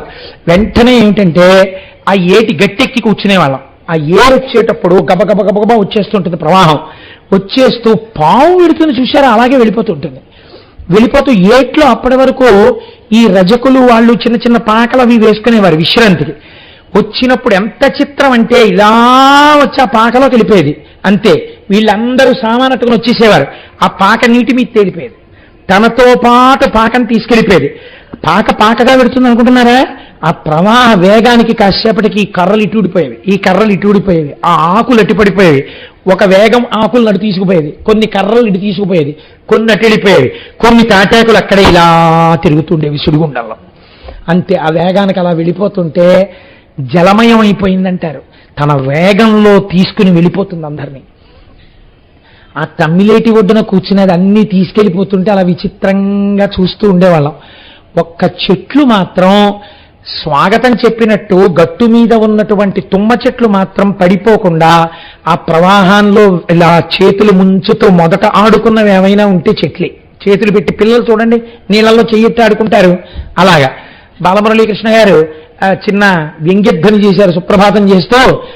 శంకరుడు పొద్దున్నే నిద్ర లేవకముందు పడుకుని ఉంటాడట. అందరిలో చిన్నపిల్లాడు సుబ్రహ్మణ్యుడు కదండి, పెద్ద ఆయన గణపతి. ఆయన చాలా సంస్కారవంతంగా స్నానం చేసి యజ్ఞోపవీతం సంధ్యావందనం అవి చేసుకుని నాన్నగారు లేస్తారని కాళ్ళ దగ్గర ఇలా చేతులు కట్టుకుని ఇంచుంటాట. పార్వతీదేవి ముందే లేచి అన్నీ సిద్ధం చేసేసి ఈ చిన్న పిల్లవాడికి రా సుబ్రహ్మణ్యుడిని ఇలా చంకలో పట్టుకుని వచ్చి స్వామివారి పాన్పు దగ్గర పాదాల దగ్గర కూర్చుని ఆయన్ని మెల్లమెల్లగా తట్టి ఏమండి ఏమండి అంటుంటుంది. ఈ సుబ్రహ్మణ్యుడు మాత్రం గభాలను దిగిపోయి మంచం తలకట్టుకెళ్ళి తలగడా మీద ఇలా పడుకున్న శంకరుడి దగ్గరికి వెళ్ళి చెయ్యి తీసుకెళ్లి జటాజూటంలో పెడతాట. గంగమ్మ కదా చల్లగా ఉంటుందిట. ఈ చెయ్యి తీసి నుదుటి మీద పెడతాట. మూడో కన్నా అగ్నిహోత్రం కదా వెచ్చగా ఉంటుందిట. ఇలా ఆడుకుంటుంటే ఆ పిల్లాడు ఆడుకుంటున్నాడని శంకరుడు లేచి కణ ధ్వనులవుతుంటే రెండు చేతులతో సుబ్రహ్మణ్యుడిని తీసుకుని ఆయన బొగ్గలు ముద్దు పెట్టుకుని అప్పుడు నిద్రలేస్తట. అనుభవించారు బాలమురళీకృష్ణ గారు. సుప్రభాతం ఎలా ఉంటుంది. ఒక్కొక్కరు ధ్యానమునందు అలా దర్శించారండి. కనుక ఆ వెళ్ళిపోతున్నటువంటి గంగ జహ్ను మహర్షి యొక్క ఆశ్రమాన్ని తనతో తీసుకుపోతే ఈయన్ని తీసుకుపోదా అండి అని మీరు అడగచ్చు. గంగ కూడా తీసుకుని వెళ్ళలేదు, తపశ్శక్తి అటువంటిది. యతో భగీరథో రాజా తతో గంగా యశస్విని జగామ సదితాం శ్రేష్ఠ సర్వపాప ప్రణాశిని తస్మాజ్జహ్ను సుతా గంగా ప్రోచ్యతే జాహ్నవీతి చ జగామ చ పునర్గంగా భగీరథ రథానుగా. ఆ భగీరథుడి యొక్క రథం వెనకాతల వెళ్ళి వెళ్ళి వెళ్ళి వెళ్ళి పాతాళ లోకంలోకి వెళ్ళింది. వెళ్ళిన తర్వాత తమ పితృదేవతల యొక్క భస్మరాశుల్ని చూపించి దీని నుంచి ప్రవహించమని చేతులొగ్గి నమస్కరించి అడిగాడు. ఆ భస్మరాశుల నుంచి గంగ ప్రవహించింది. ప్రవహించగానే ఎవరి శరీరమునకు సంబంధించిన భస్మరాశులలా పడిపోయి ఉన్నాయో వాళ్ళందరూ కూడా ఉత్తర క్షణం దాహశాంతిని పొంది 60,000 మంది సగరులు ఊర్ధ్వలోకాలకి వెళ్ళిపోయారు. ఇలా ఒక్క భగీరథుడు ప్రయత్నమన్నది ఎంత ముఖ్యమో, చిత్తశుద్ధి ఎంత ముఖ్యమో చూపించి పైన ఉన్న వాళ్ళని ఊర్ధ్వలోకాలకు పంపాడు. కింద ఉన్న వాళ్ళకి వంశము లేకుండా బాధపడకుండా భగవంతుడి యొక్క అనుగ్రహాన్ని వర్షింపచేశాడు. చతుర్ముఖ బ్రహ్మగారంతటి వాడు పిలవకుండా పరిగెత్తుకొచ్చాట. పరిగెత్తుకొచ్చి భగీరథుణ్ణి చూసి కౌగిలించుకుని అన్నాడు, భస్మస్యథా ప్లుతే రామా గంగాయా సలిలేనవై సర్వలోక ప్రభద్బ్రహ్మ రాజానమిదమబ్రవీత్.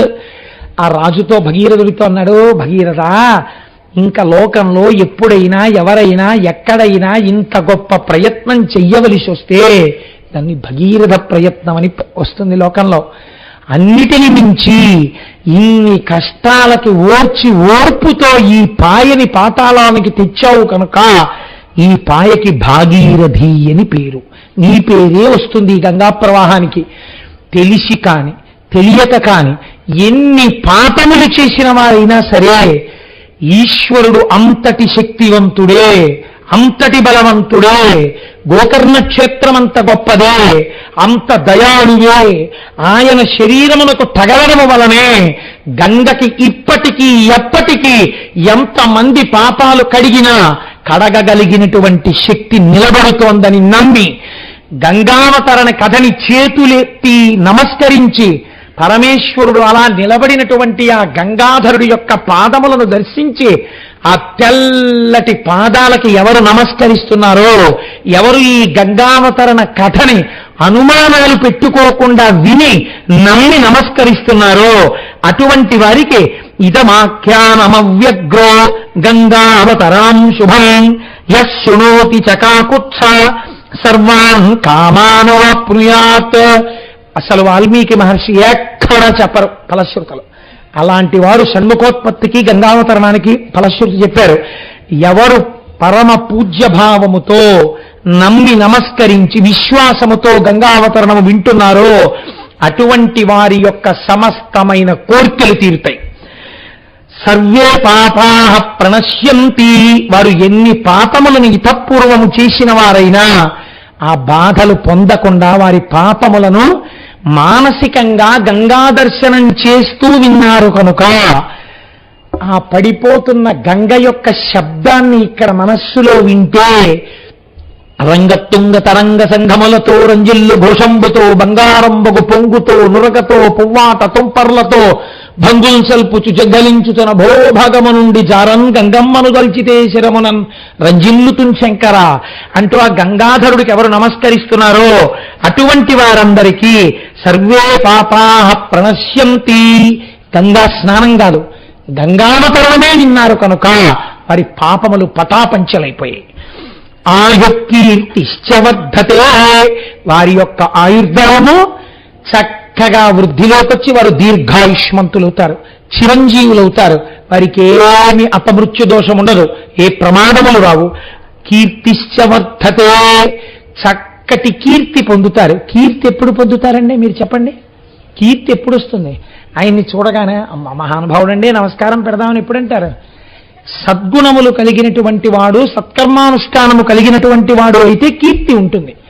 అంటే ఈ గంగావతరణము వినడము చేత మనస్సు మారి భగవంతుడి వైపుకి మనస్సు ప్రచోదనమై సత్కర్మానుష్ఠానము కలిగి వేరొకసారి నేను పాపము చేయరాదన్న సద్బుద్ధి కలిగి వాడు పుణ్యాత్ముడై లోకము చేత కీర్తింపబడవలసిన వాడిగా మారుచున్నాడు. కనుక ఆయుకీర్తిశ్చవర్ధతే.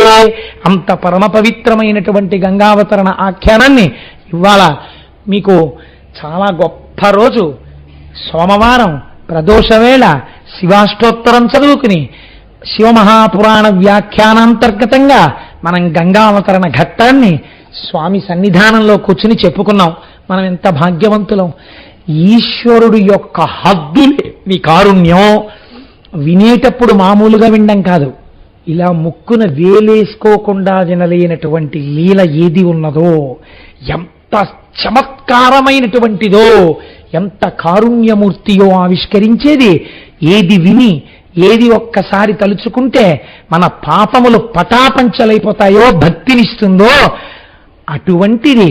పేరు చెప్పని చిన్న సస్పెన్స్ ఉంచితే బాగుంటుంది.